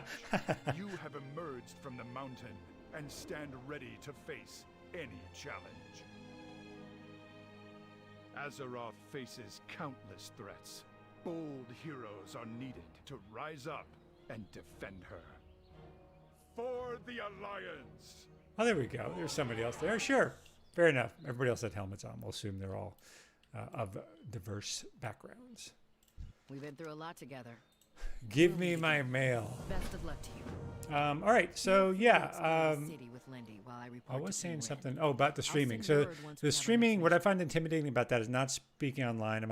I'm fairly comfortable with online speaking and all of those things. What I find intimidating is, if I'm going to do it, I want to do it right. Is not really the term I'm looking for. I'm not trying to be pedantic and sort of crazy about it, but I want to do it with an eye towards some sort of production, right? Some sort of production quality, which means I want the right people, right? I want people who would also want to do that. I don't want people who mug for the camera. I want people to enjoy playing. I want people I can rely on. The thing I was just talking about having a reliable player base is hugely important if you're going to do something online. Like ghosting someone on a stream was really an unforgivable sin. And I should say, if you're interested in me to be on your stream, I've done 2 live streams now, playing as player. I've enjoyed them a lot. I think the other players enjoyed me having me there. Reliability is important, although it is the age of the internet, so things can go wrong. But anyway, so the idea of streaming is good. I need the right mix of people. I need the right, reliable set of people. I need them to have the right sort of mix of technologies. It didn't have to be top notch, but I want to see Mistress of Cheese. Sounds like my kind of person. I'm gonna sell all this crap. So yeah, I would. Tunk's trunk. Oh, it's a 12-stop bag. That's awesome. I would, I would love to do some streaming, but with the right set of people. So hit me up if you find this. By the way, if you're listening to this, send me a DM on Twitter or drop me a line somewhere. And if you're interested in being part of a one-shot stream, if I get enough people who are interested, I would certainly do that. I find streaming works better with online play, period, not streaming. Online play works better with smaller groups. So these people who do like 5-person groups, 6-person groups, 7, that seems to be bananas to me. Yeah, I would definitely do a stream of, which one do we want to replace? I want to Tox, which is the smallest one, Tox reagent bag. And I'm going to replace Tox reagent bag with that. And that gives me more storage. Okay, good. And let me sell that. I probably don't want to. I probably want to use it for like items in my bank or something, but that's fine. I'll do this for now. See you around. So yeah, that's what I would do. I would enjoy that if streaming came to that. Ask a town guard for directions to the stable master. Okay, well, how do I get to stable master? One of my friends is online. That's what that little sound you heard was. Yeah, old town stable master. I guess that's what I want. I don't know who's closer. I just want whoever's closer. Go with honor, friend. Don't hassle me. Oh, then I have to take this person, speak with this person.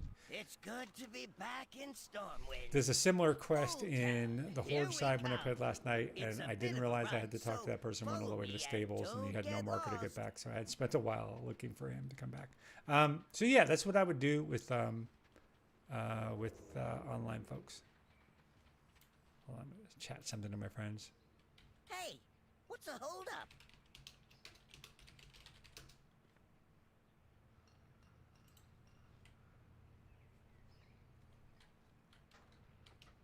I whisper.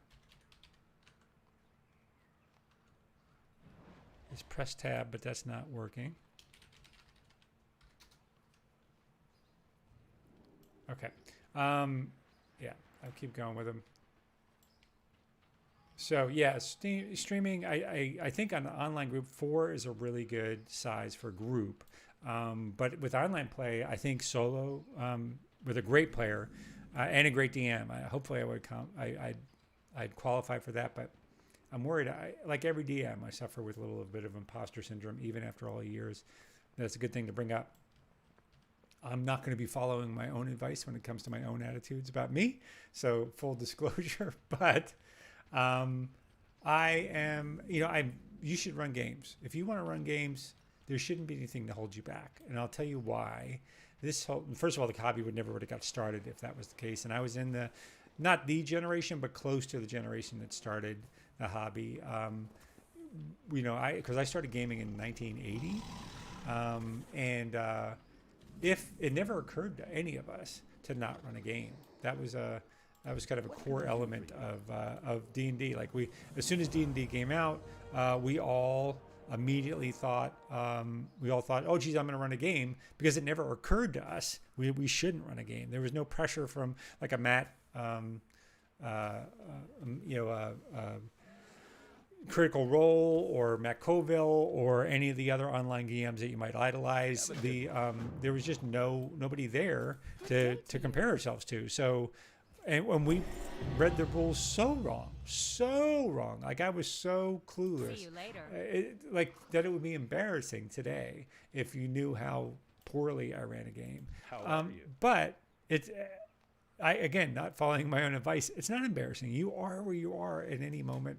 What's the worst thing that can happen? If people had fun, who cares if you got a rule wrong? So yeah, get out there and run a game and be like everybody else. Never let it occur to you that something in life is out of your reach. That's stupid. That's a story somebody else wants you to believe. What am I supposed to be doing here? Tell me about the guild. I don't care about guilds. Speak with who? I was supposed to be with Stelligan. Speak with Delagood Steelpine. Learn about specializations. Where's Dilgenspiel? Oh boy. This dude's following me around. I don't know what I'm supposed to do. That annoys me. That annoys me unreasonably. Nothing compares to the power of science. Am I supposed to do something here? Have a good one. I have no idea what I'm supposed to do. It says there's a question marker here. It's pointing in this direction, so I guess I go up to that building. All right, it would help if I actually the moon above this person's head. It would help if I actually looked on my interface. So yeah, go ahead and run games. My thing that I just said is I'm obviously worried about Great to meet you. hemming and hawing and having not having a great idea. Okay. What's going on? I can't see Off the with rest of you. that for some reason. What's on your mind? So marksman, I can go beast mastery hunters and masters of the beast who contain wild beast to assist them in combat. Marksmen are sharpshooters, so I'll bring it down. And survival hunters are skilled rangers who favor the use of explosives, animal venom, and coordinates attacks with their bonded beast. I'm probably going to go marksman because I just like having the animal. I don't particularly need them to do a lot for me. I just like having them with me. What am I supposed to do? Activate a combat specialization. All right. So, kill command. Given the command to kill, causing the pet to savagely deal damage. Cobra shot. Yeah, that's okay. Steady shot, arcane shot, aim shot, rapid fire, lone wolf. Increases my damage if I don't have a pet active. I don't really care about that. I mean, I want a pet active.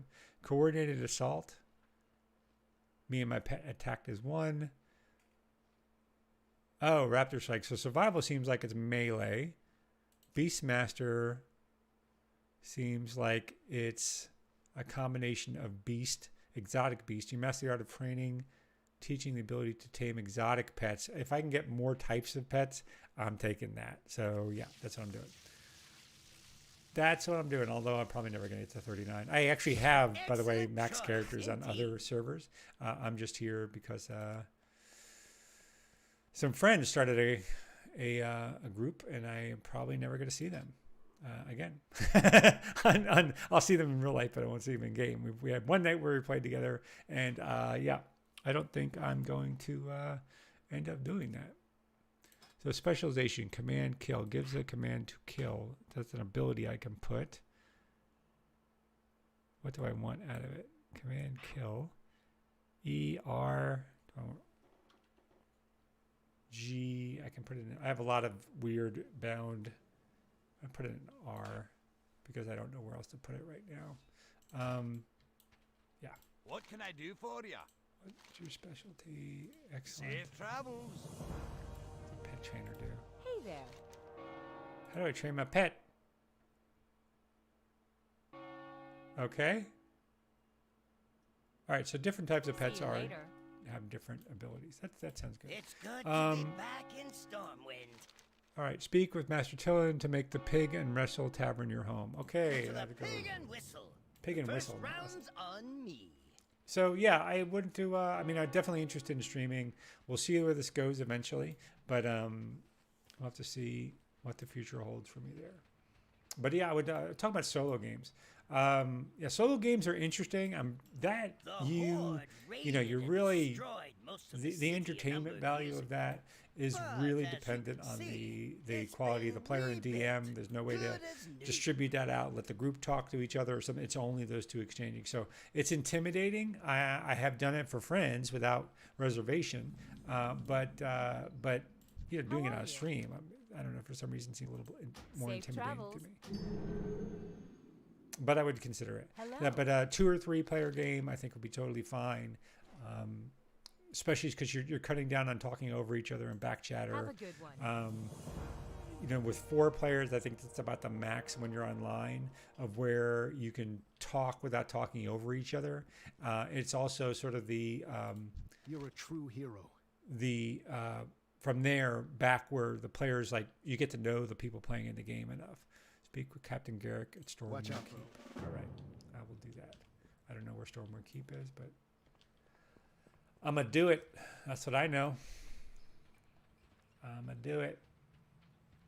So yeah, that's what I mean. That's my thinking on streaming these modules that I'm going to produce. There's a good chance if I find a streaming crew that I would do these modules on a live stream to do some play testing, to see how people react to them, to get some editing and feedback and just all that kind of stuff. I would enjoy doing that. Do I have any more stuff I need to get rid of? No, I have a Hearthstone. That's right, I have a mount. And I have a Hearthstone. So my mount.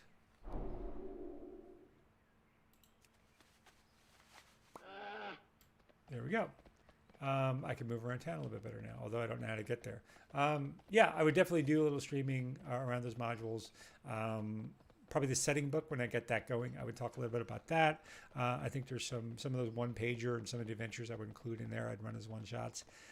My one-shots tend to run, I won't say at a lower level, although I'm one of the few people who enjoys lower-level play. There's a lot of people who seem to have a problem with it. Like they don't really like lower tier play. I mean, I won't say I like level 1, but I like it fine. And I have a house rule for level 1 that people seem to like it a lot better. My house rule is that when I start a new campaign, what's this person doing just laying in the middle of the road? Brun Gold Mug. I was gonna get crafting, but I honestly don't care. The thing I do is I want to where was I going with that? So I want players to be a little bit more resilient. I don't mind the difficulty or survivability at level 1, but what I do think is a barrier to pacing of a game is that players just have so few hit points. If they get hit once, they just feel the need to take a rest, which they can do a short rest on.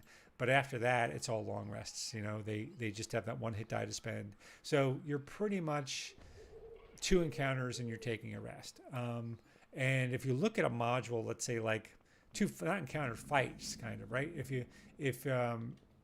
you're doing like Lost Mines of Phandelver, the goblin attack, right?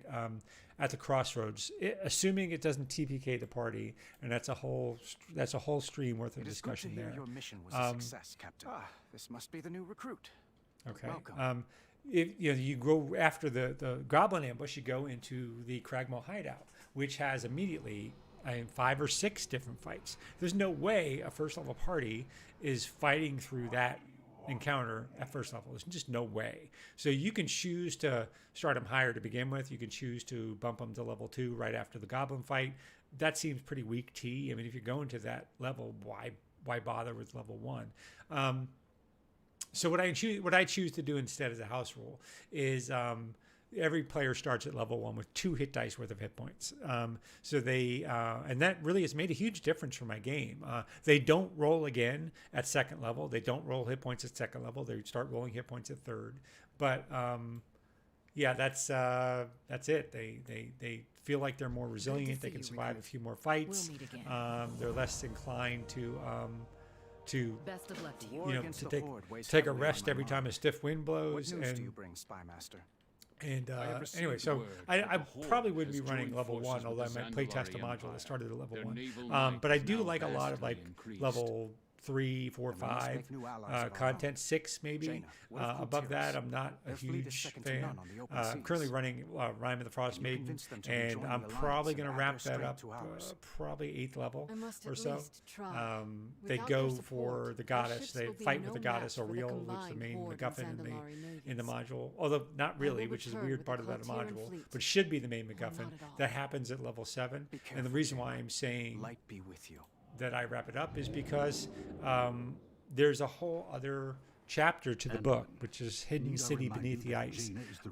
That happens after you slay the goddess, but and free Neverwinter, or not Neverwinter, but Icewind Dale from the night, the everlasting cold that is trapped in. But that seems anticlimactic to me. Like it's a coda at best, not the main adventure. So I'm going to wrap that campaign up after Auriel's adventure, which should be about level 8 or level 9. Stormwind will endure. It will endure. Is only as Matter of fact, not only does it endure, it never really changes. You are Captain Garrick speaks highly of I your don't know. recruit. Speak with I am Captain Garrick. certain that Jaina can depend on you. And so can the Alliance. There we go. We've been through a lot together. So yeah. I know you have a bright future ahead We'll of see. you. I'm going to go see where this Stay next safe set out there, take and Griffin to the always docks remember your training. and then speak to somebody at the docks and speak to Lady Jaina Primore. I don't know where the docks are, but I'm going to go. So yeah, how long I'll play, we'll see where this next set of adventures takes me, and then I'll go from there. So I see. How are you? Okay, I need to meet with See you Lady around. Primore. Okay. Yeah, so we'll see how much longer I play tonight. But this is funny. Going crafting, and I have so many. I used to love it, but I have so many. I'm an altaholic, so I love the different characters, and I feel need to craft everything if I get into an MMO. So I don't. I really try to stay out of that. And now it's left such a bad taste in my mouth. I cringe at the thought of grinding crafting. Yeah, I hate it. So hopefully they've sort of worked the game that I don't have to do that. Let's see where I'm going. Well, back in the day, it was the dwarf regions, and the next area you would go to, I don't even remember the level progressions, to tell you the truth. Look at her. Wow, that's a great model. Yeah, that's a great model. What would you ask the daughter I'm of all the set to sea? sail. I'm going to Kol Tira, such I have no idea what that was. I don't think that was an element of the original game, so let's find out what that is. Uh-oh, cutscene. About the time I'm old enough to start down, like 20, 30 years from now, something, they're going to have tools for gunning game masters, or you can just tell a computer what kind of cutscene you want. It's going to make it. That's going to be super awesome. And I won't live to see it. I'll probably have artificial intelligent game masters too. But who knows? Maybe it'll be players.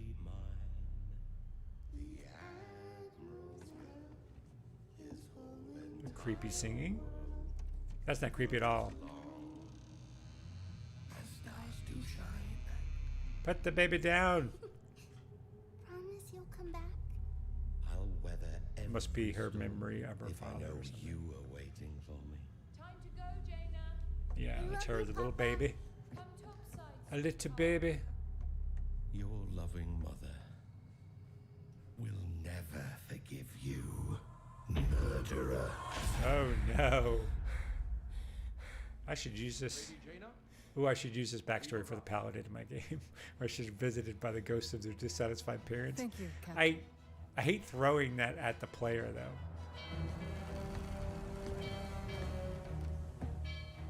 Like telling them their parents are angry at them without them writing in the backstory. And the reason why is that I don't know this player. This is the first campaign. She's great, but you know, those kinds of story elements as a DM, that's something you want to know your player party, like how they react to stories and things like that. You want to have some idea.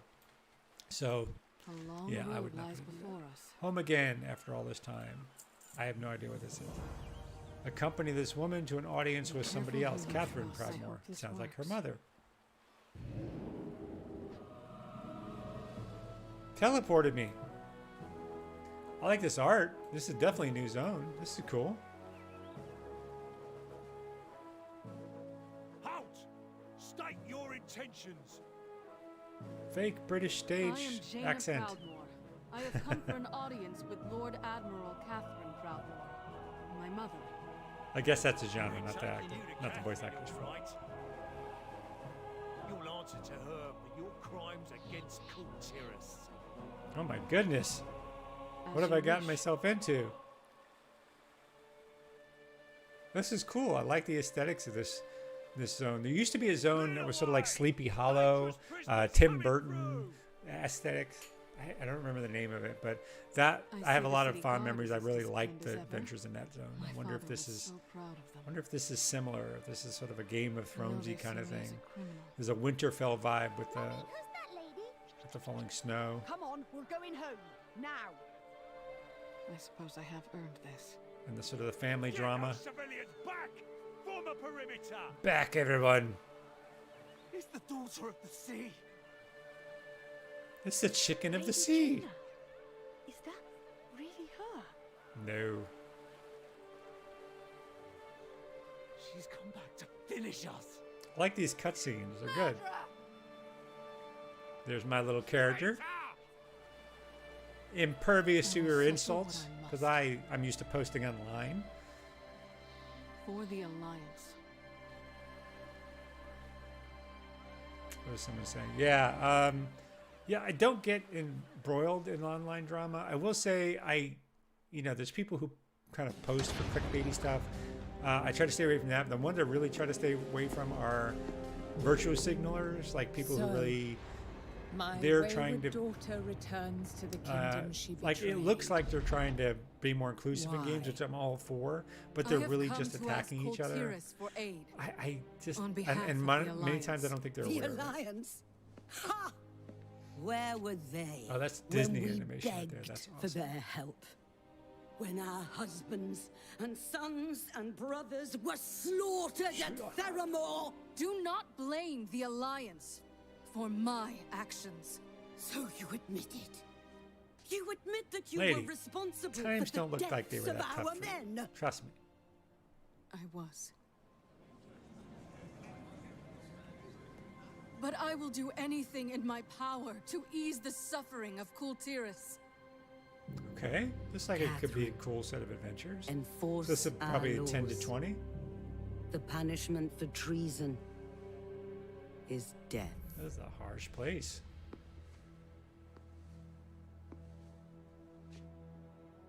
Do you accept the judgment of your homeland? Uh-oh. I accept your judgment, Mother. Uh-oh. So I guess I'm gonna have to fix this wrong on their behalf. You are no daughter of mine. Oh my goodness, that's harsh. That's harsh, lady. Do what you will. Tell you're disappointed. Man. She is nothing to me.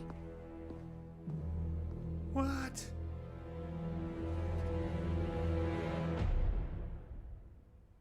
I don't think it's a coincidence that NPC, the advisor woman, looks like the witch from Little Mermaid to me. I don't think that's an accident. Beware the daughter of What? the sea. Oh no. Through no fault of my own, I am stuck. All right, let's do this prison break scenario because it's cool. Look who's finally awake. Blood or gold, everything has a cost.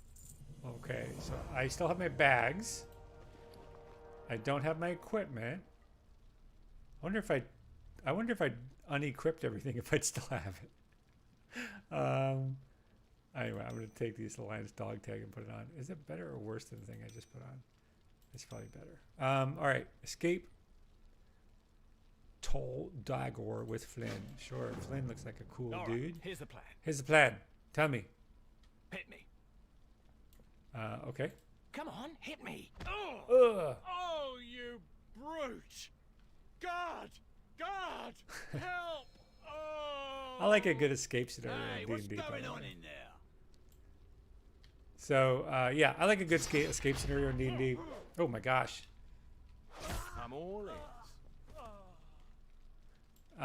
Players don't. Hit that I will lever. say that they get very upset. If I tend to, one of the things I try to use if a player gets defeated by enemies as a capture and escape scenario, I don't do it more than one session because that's a little rough to go on and on over a long period of time about. But yeah, it should be something in your toolbox. And I've had that happen a few times. Once, prominently, I had a set of players who invaded Cragmaw Castle, will need his took on keys. everybody in it, and it was I made 2 sandboxy perhaps because they it was a level below where they were supposed to have been. I was trying to tease the progression of you know, the who was holed up in Cragmaw. It was not Lost Man's of Fandelver. It was actually reusing Cragmaw as a different base, and they decided to go 1 level before they really wanted to take care of it now because they were just in character upset about it, and I'm like going to honor that and let them go for it.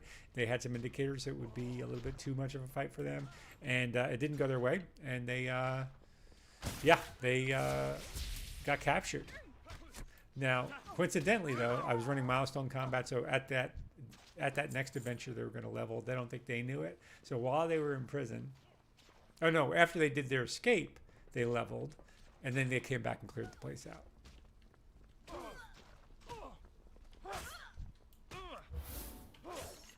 I don't have my pet out, which I should probably be doing. Especially since I'm like a pet dude now, right? I'll do it after this fight. But yeah, so that's what are you behind me? Damn, the keys are ruined. That was some serious. Just what kind of powder is this? Hey, help me grab some of this stuff. Can I call my bear? Bird of prey. Yeah, let's call him out. All right. Yeah. So anyway, that's where I am with capture scenarios, and I think they could be fun. I think they're underrated. But I do think in modern D&D, and that's not a player thing. That's somewhat supported by the system. One more thing. Is that? Well, that's better. I felt naked without these. Let's move. What's going on here? So as I was saying, in D&D, I think there's a bunch of scenarios that are kind of excluded either by modern sensibilities or the way the system works. One of those being like the being hunted scenario, because players are so overpowered, do so much damage. I mean, especially single mobs after entire player character party, it cuts out. Players don't run. This idea that they need to be cautious. This is not really. This is not really a core of a lot of play experiences now. So it cuts out a whole bunch of scenarios for people. I'm really just babbling now.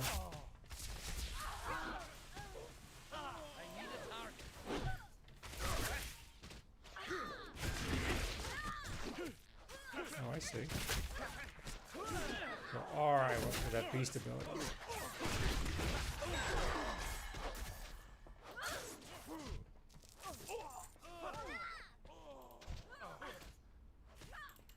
Alright, what else could I do?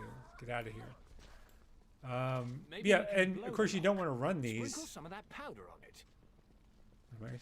Maybe we can blow the locks. Powder on the thing. Okay. You don't want to run too many of those scenarios, but they're good to change up pace to sort of set the tone of a game. And it's hard to run a survival game in D&D. So this idea of being on the run, having things coming up behind you, Let's get down to the lower levels and find a way out. worrying about being caught, what happens if you get caught and it ended in the game. Those are all difficult to pull off in modern D&D because people are so used to being able to blow past things. And again, that's a party. That's something you want to make sure your players enjoy. You don't want to just randomly throw that at a random set of new players who might be looking for any number of other experiences. All right, so enter the Smells sewers. like a freebooter's Board hammock. the getaway boat. Okay.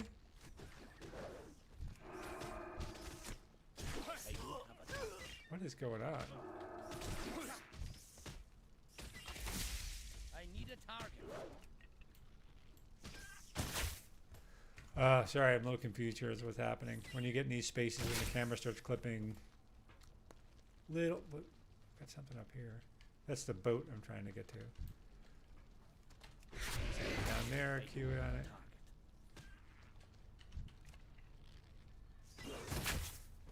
I need to target something first. I don't have a target. All right.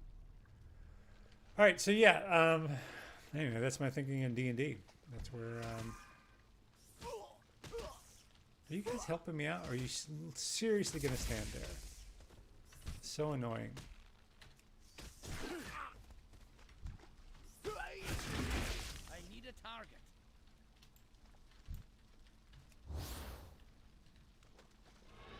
I don't have a target. I can't see what's going on. Anyway, yeah, so I would like to run all that, test out those sessions.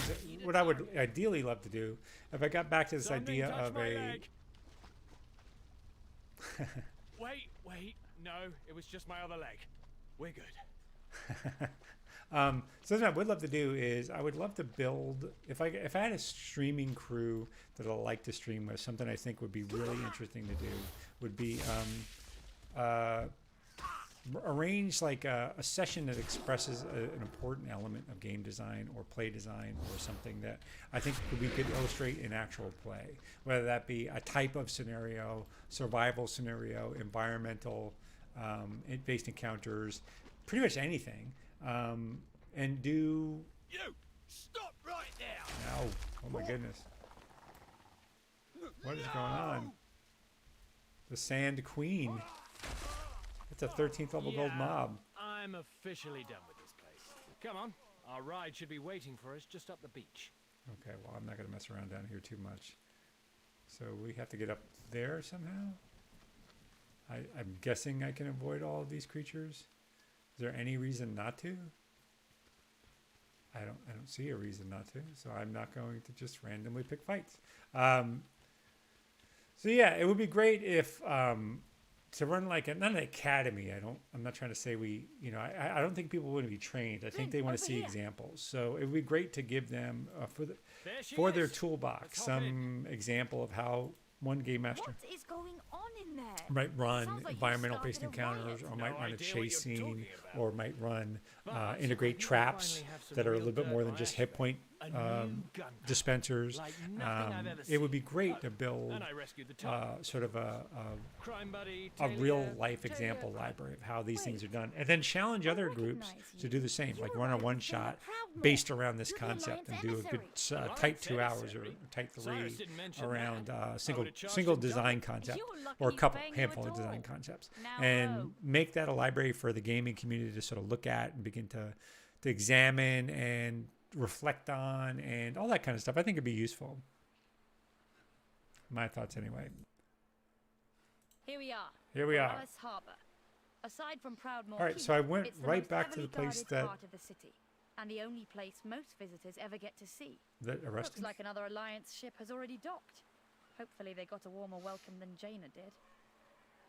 Okay, well, we'll see where this goes from here. This is a nice city, though. It's beats Stormwind, which is the only real city. What is that person doing? I can't tilt my camera.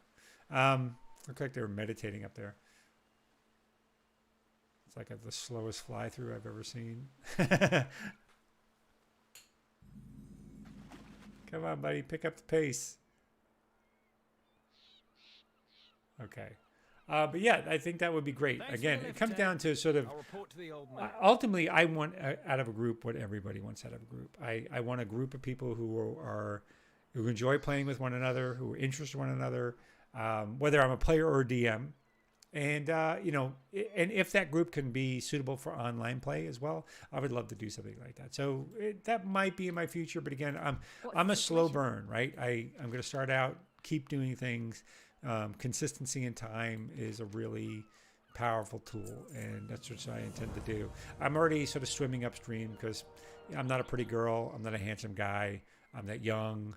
I'm not any of those things. So, there's a limited audience, I think, for people who are not those things online. And, but, people who like D&D, we'll see where this goes. Visit the ferry docks and the Snug Harbor Inn, the Tradewinds Courting House, and the Flight Master in Tradewinds Market. So I have to visit a bunch of people? Don't worry about the prison break. Here in the market, you're just another traveler. Now Okay. let's get you settled in. Okay, so... This ferry connects to stations all along the Sound's interior coast. Okay, You'll so need a ferry pass from the harbour master. That won't be a problem. What can I do for you? Okay, so I don't know any location. So I guess this is sort of discovering various spawn points. So there's another Spot. I can't figure out what I'm looking at here. Franklin the drunk. You do your thing, Franklin. Don't let people label you. So I guess I'd go up here. Is that chest usable? Nope. All right. So that would be super awesome if I can find a group like that.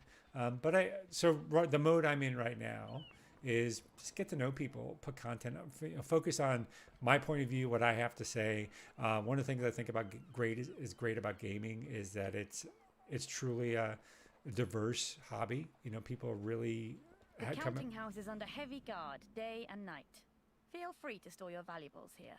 People really approach it from different reasons and, for things like that. So I don't feel the need.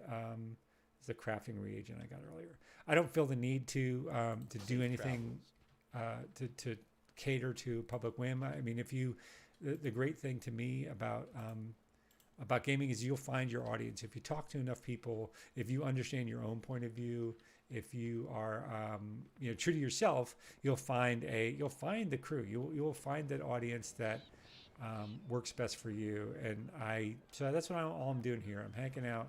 I'm trying to get to know like-minded people. I'm trying to sort of ease into the skills needed to do these things. The market hosts travelers from all over Azeroth. In there a are fun many way? Taverns, but this one's my favorite. I spend a lot of time in here, pestering travelers to tell me their stories. Lots of especially dialogue. folks from the Eastern Kingdoms. So I got here. What's good here, mate? Make this in my home? Sure, let's do that. Flight Masters visited 1, so now I can go to Flight Master. So this is just a tour of the town, which the downside is I won't remember any of this crap when I actually need it. So I'll have to use the guards to find stuff. Where am I going? What is that nut on the screen? So that's a Scrap-O-Matic 1000. I'm not sure what that means. Look at that. I love this little zone. Ah, there's my girl. You must be restless being cooped up here all day. Believe me, I know the feeling. We'll fly soon, all right? Beautiful, isn't she? All right. Cyrus gave her to me when she was just a hatchling. So, Well met. complete quest. Meet with Cyrus Crestfall.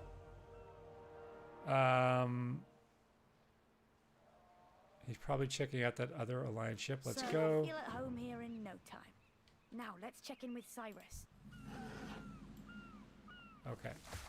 So now I'm supposed to go down to the boat again, and I notice there's a chest down here that I can't get to. Scrimshaw Cache. I have no idea what that is, and there's probably nothing.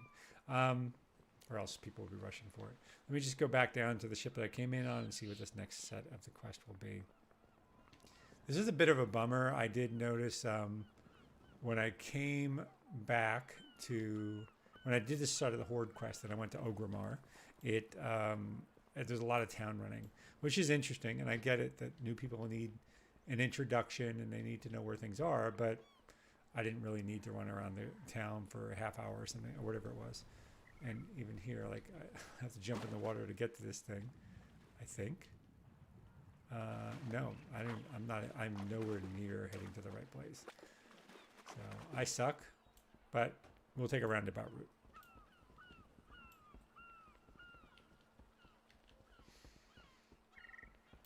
What's this white thing? Boat to Stormwind City. Okay, don't need that. Harbor Master. Now it's saying it's down there. I have no idea how to get to the thing I'm trying to get to. I wish they had a navigation screen. That would be great. It seems to be on this level. There's no way over there from here. Oh, I hate not being able to get to stuff, especially in a city like this. But we'll just have to work through it. Yeah, so I would love to do that kind of streaming, but we'll have to see where the future takes us. So it looks like it's down there. If I go over this rail, it's 55 yards over there. But how does that help me? Now it looks like it's under the deck. Maybe here? Maybe that's what they mean. Harbor Master's office. Come on. Enter the Harbor Master's Master's office is just through Okay. here. Okay, cutscene. tense Stand standoff. down! Don't you know who that is? But sir, Lady Ashbane ordered... Lady Ashbane. Do you serve Lady Ashbane? Okay. No, sir. No. You serve Interesting, but Koteris. where am I going with You this wear the plot? crest Come on. of Proudmoore, and you take your orders from me.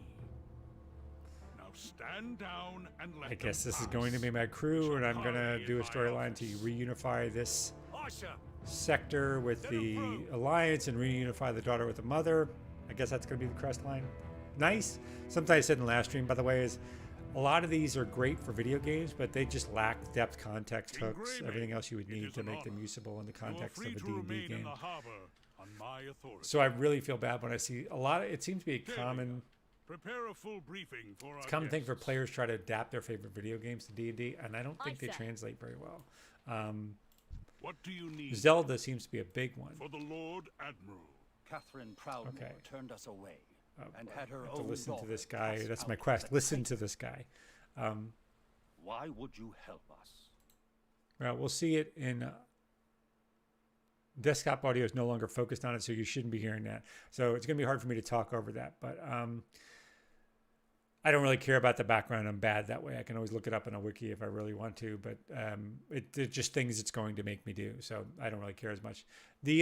Yeah, so I think that I see a lot of players, especially Zelda, like Breath of the Wild, people seem really interested in recreating their video game experiences. Witcher 3, people do that a lot with, and I get it. I mean, man, I love The Witcher 3. I go so far as call that the best video game ever made, and I kind of mean it. But I just don't think it translates. You know, the action, the engagement of the interface, they do things that you gloss over, elements that you don't realize if this was just a story playing out. Wouldn't be a lot of context, a lot of hooks for you. It really would be at most the bare bones of an encounter system. So you could write some things out, but they don't translate directly to D&D very well. I don't think anyway. But I don't know, maybe you think differently. And if you do, let me know. Oh my gosh, these players are still talking. And if you do, let me know. I'd love to hear what you have to say. The land I love is falling The old apart, knight. so I'm asking Stay for on your course. help.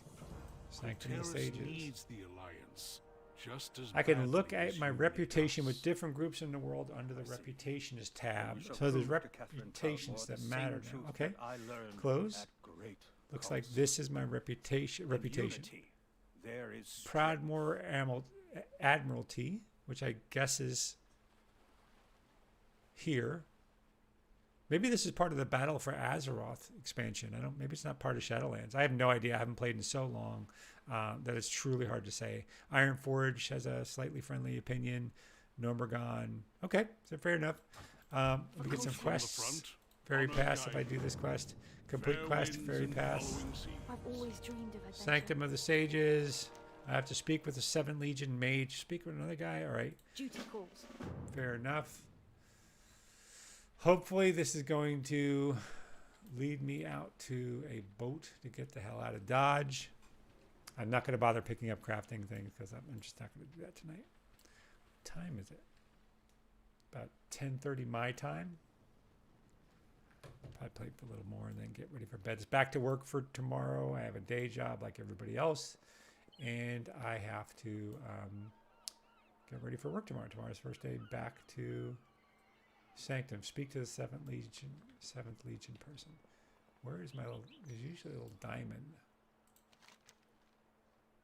that tells me where I'm going. Is it on this 7th Legion Megas? They're glowing. You need something? It's odd that they don't have a little, local authorities give us permission to Have a open good one. portals here.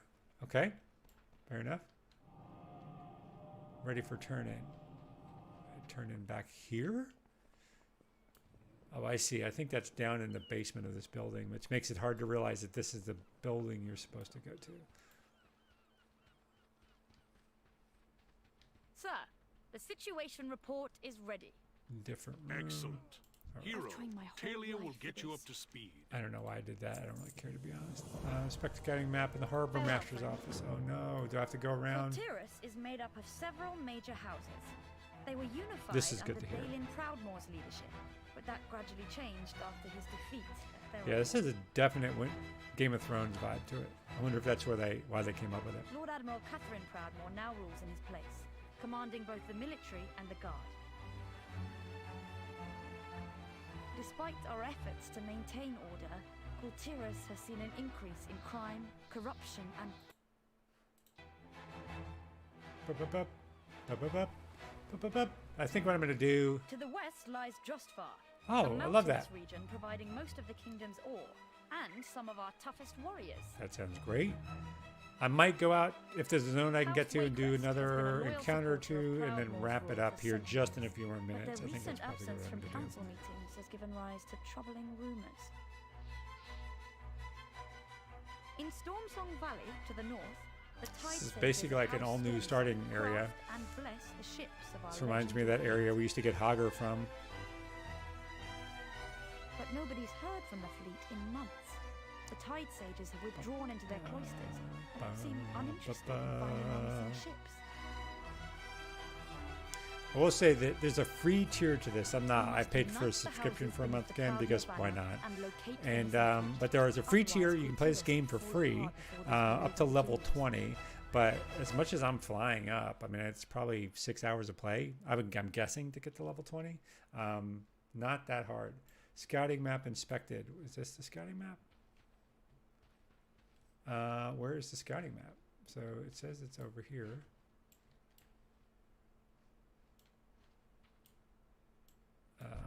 I would think this is this is it. Must be it. Okay. This is the map of the area that I'm in. I guess that's the upper region. Sure. I don't know why they're making me do this, but ready for turn in. How can I help?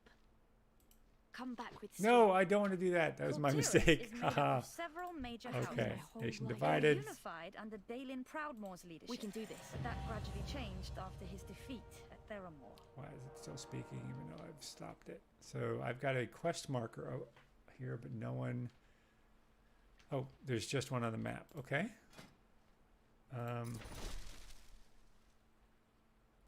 Must convince Catherine Proudmoore to pledge Kultiras to the Alliance. Flynn believes the Ashen Trading Company new gunpowder is our best lead. Offer to investigate the Ashvane Trading Company. Oh, right. That's a. How can I help? I don't know why they're making me click like what's this big lead of yours? Something about Ashvane What's having the new word? gunpowder? Keep your powder dry. How is that a lead? Why They're am I making new going through weapons this? all the time. Am I supposed to stand here because there'll be a Not quest like when they this, get done then. talking? Emissary, mind giving our skeptical colleagues here a Bad demonstration? design. Bad design, buddy. Never leave me guessing what I'm supposed to do. All right. I have a water barrel shot. Smoking gun. I need a target. Nothing to attack. Okay. What was that? Ashvane's dirty secret. And that was Okay. just a pinch. Ready for Imagine how turn much in. damage they could do with more of this stuff. What's your story? Let's get Keep talking. Sound off. Speak with somebody else in Eastport Station. Take the ferry from here to Tradewinds Market. Lynn, Okay. I have another job for you. Help our new ally track down the source of this And again, I'm going powder. to wait just in case there's another quest You marker that got pops up. Talia, prepare to make your rounds again. Tell the city guard to be on the So lookout for I unusual go weapons this being way, smuggled looks into like. Borealis. Down there. Okay. I have to figure out how to get there, but I can do that. Or can I? Trader from the north. If I had a way to swim over, I would do it. I do not have a way to swim over, so I'm going to have to go up these stupid stairs.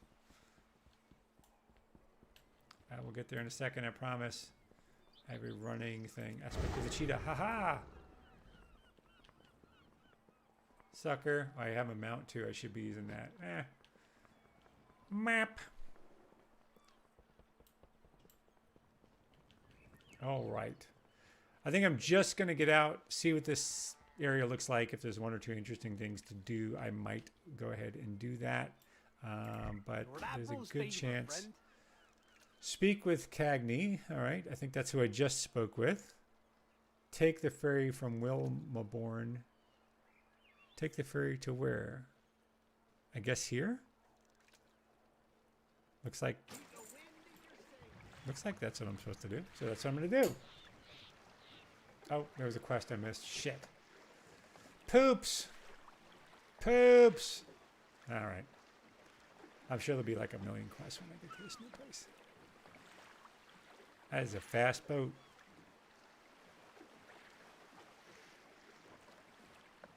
Are they just taking me to a different part of the city?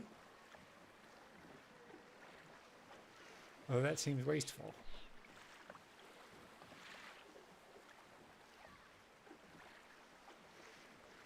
Alrighty. Alrighty then. Keep your surprises.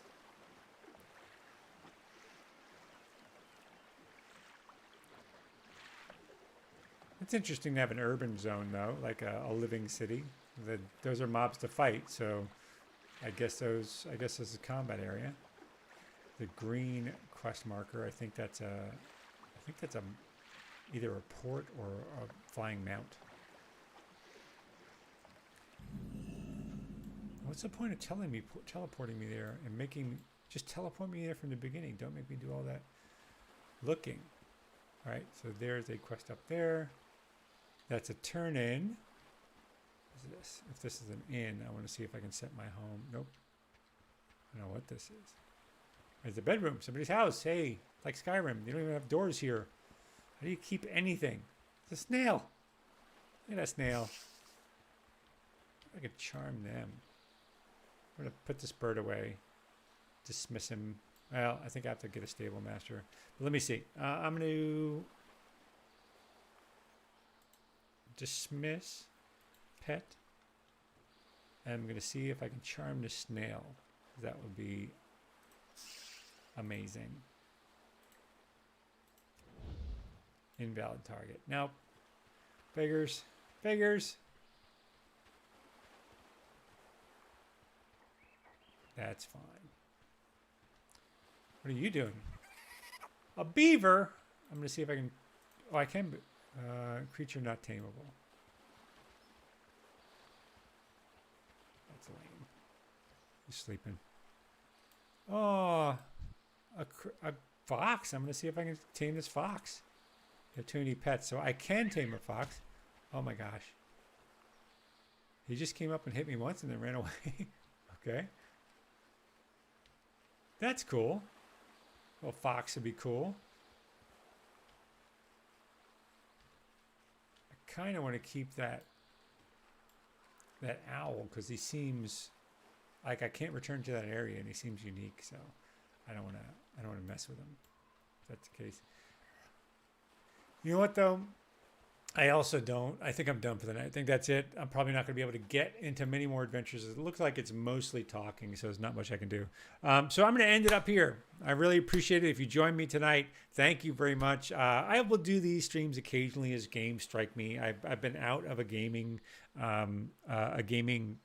trend right now. I mean, I can get really into games at times, but it runs hot and cold for me because I have to like a game. I think I really got into Ghost of Tsushima. Boy, I recommend that if you have a PlayStation. That was an amazing game. Before that, I think it did Last of Us 2, Total War 2 before that. Yeah, a lot of those games were great. The next one really on my radar and everybody's radar is Cyberpunk 2077. Man, oh man, I can't wait for that. I'm a big fan of the tabletop role-playing game. I run that as one-shots. Often when I miss a player at a game, we have to. So instead of canceling the game when I have my face-to-face game, I'll often do a one-shot of another type of game, Call of Cthulhu or Cyberpunk or something like that.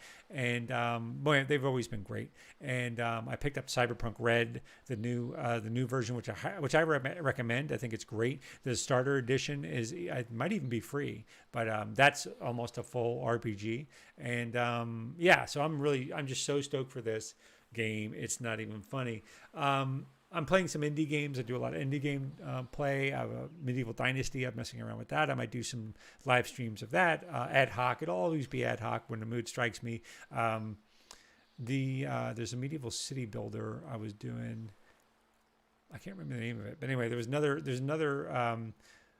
game I was messing around with. So I might do some of these indie games at times as well. Again, it'll just be as the mood strikes me. I'll focus mostly on D&D content. But anyway, I hope you have enjoyed some of the stream. If you have anything to add, anything you want to ask a question about, go ahead and hit me up on Twitter. I am Optional Rule on Twitter, on Instagram, on all of the social media sites. You can go ahead and give me a follow here on Twitch or YouTube. Leave a comment, hit the bell, do the likey stuff, everything that happens on social media to grease those wheels. Please do it. I would love it. I'm a small streamer, small content creator. I'm always going to be. I would love to, so I'd love to help you help me grow. It would really be helpful if you did something like that. So I'm going to end it for tonight. Remember, fun is not optional. This is Scott with Optional Rule signing off. Thank you for joining me. I hope you have a great night. Thank you, everybody.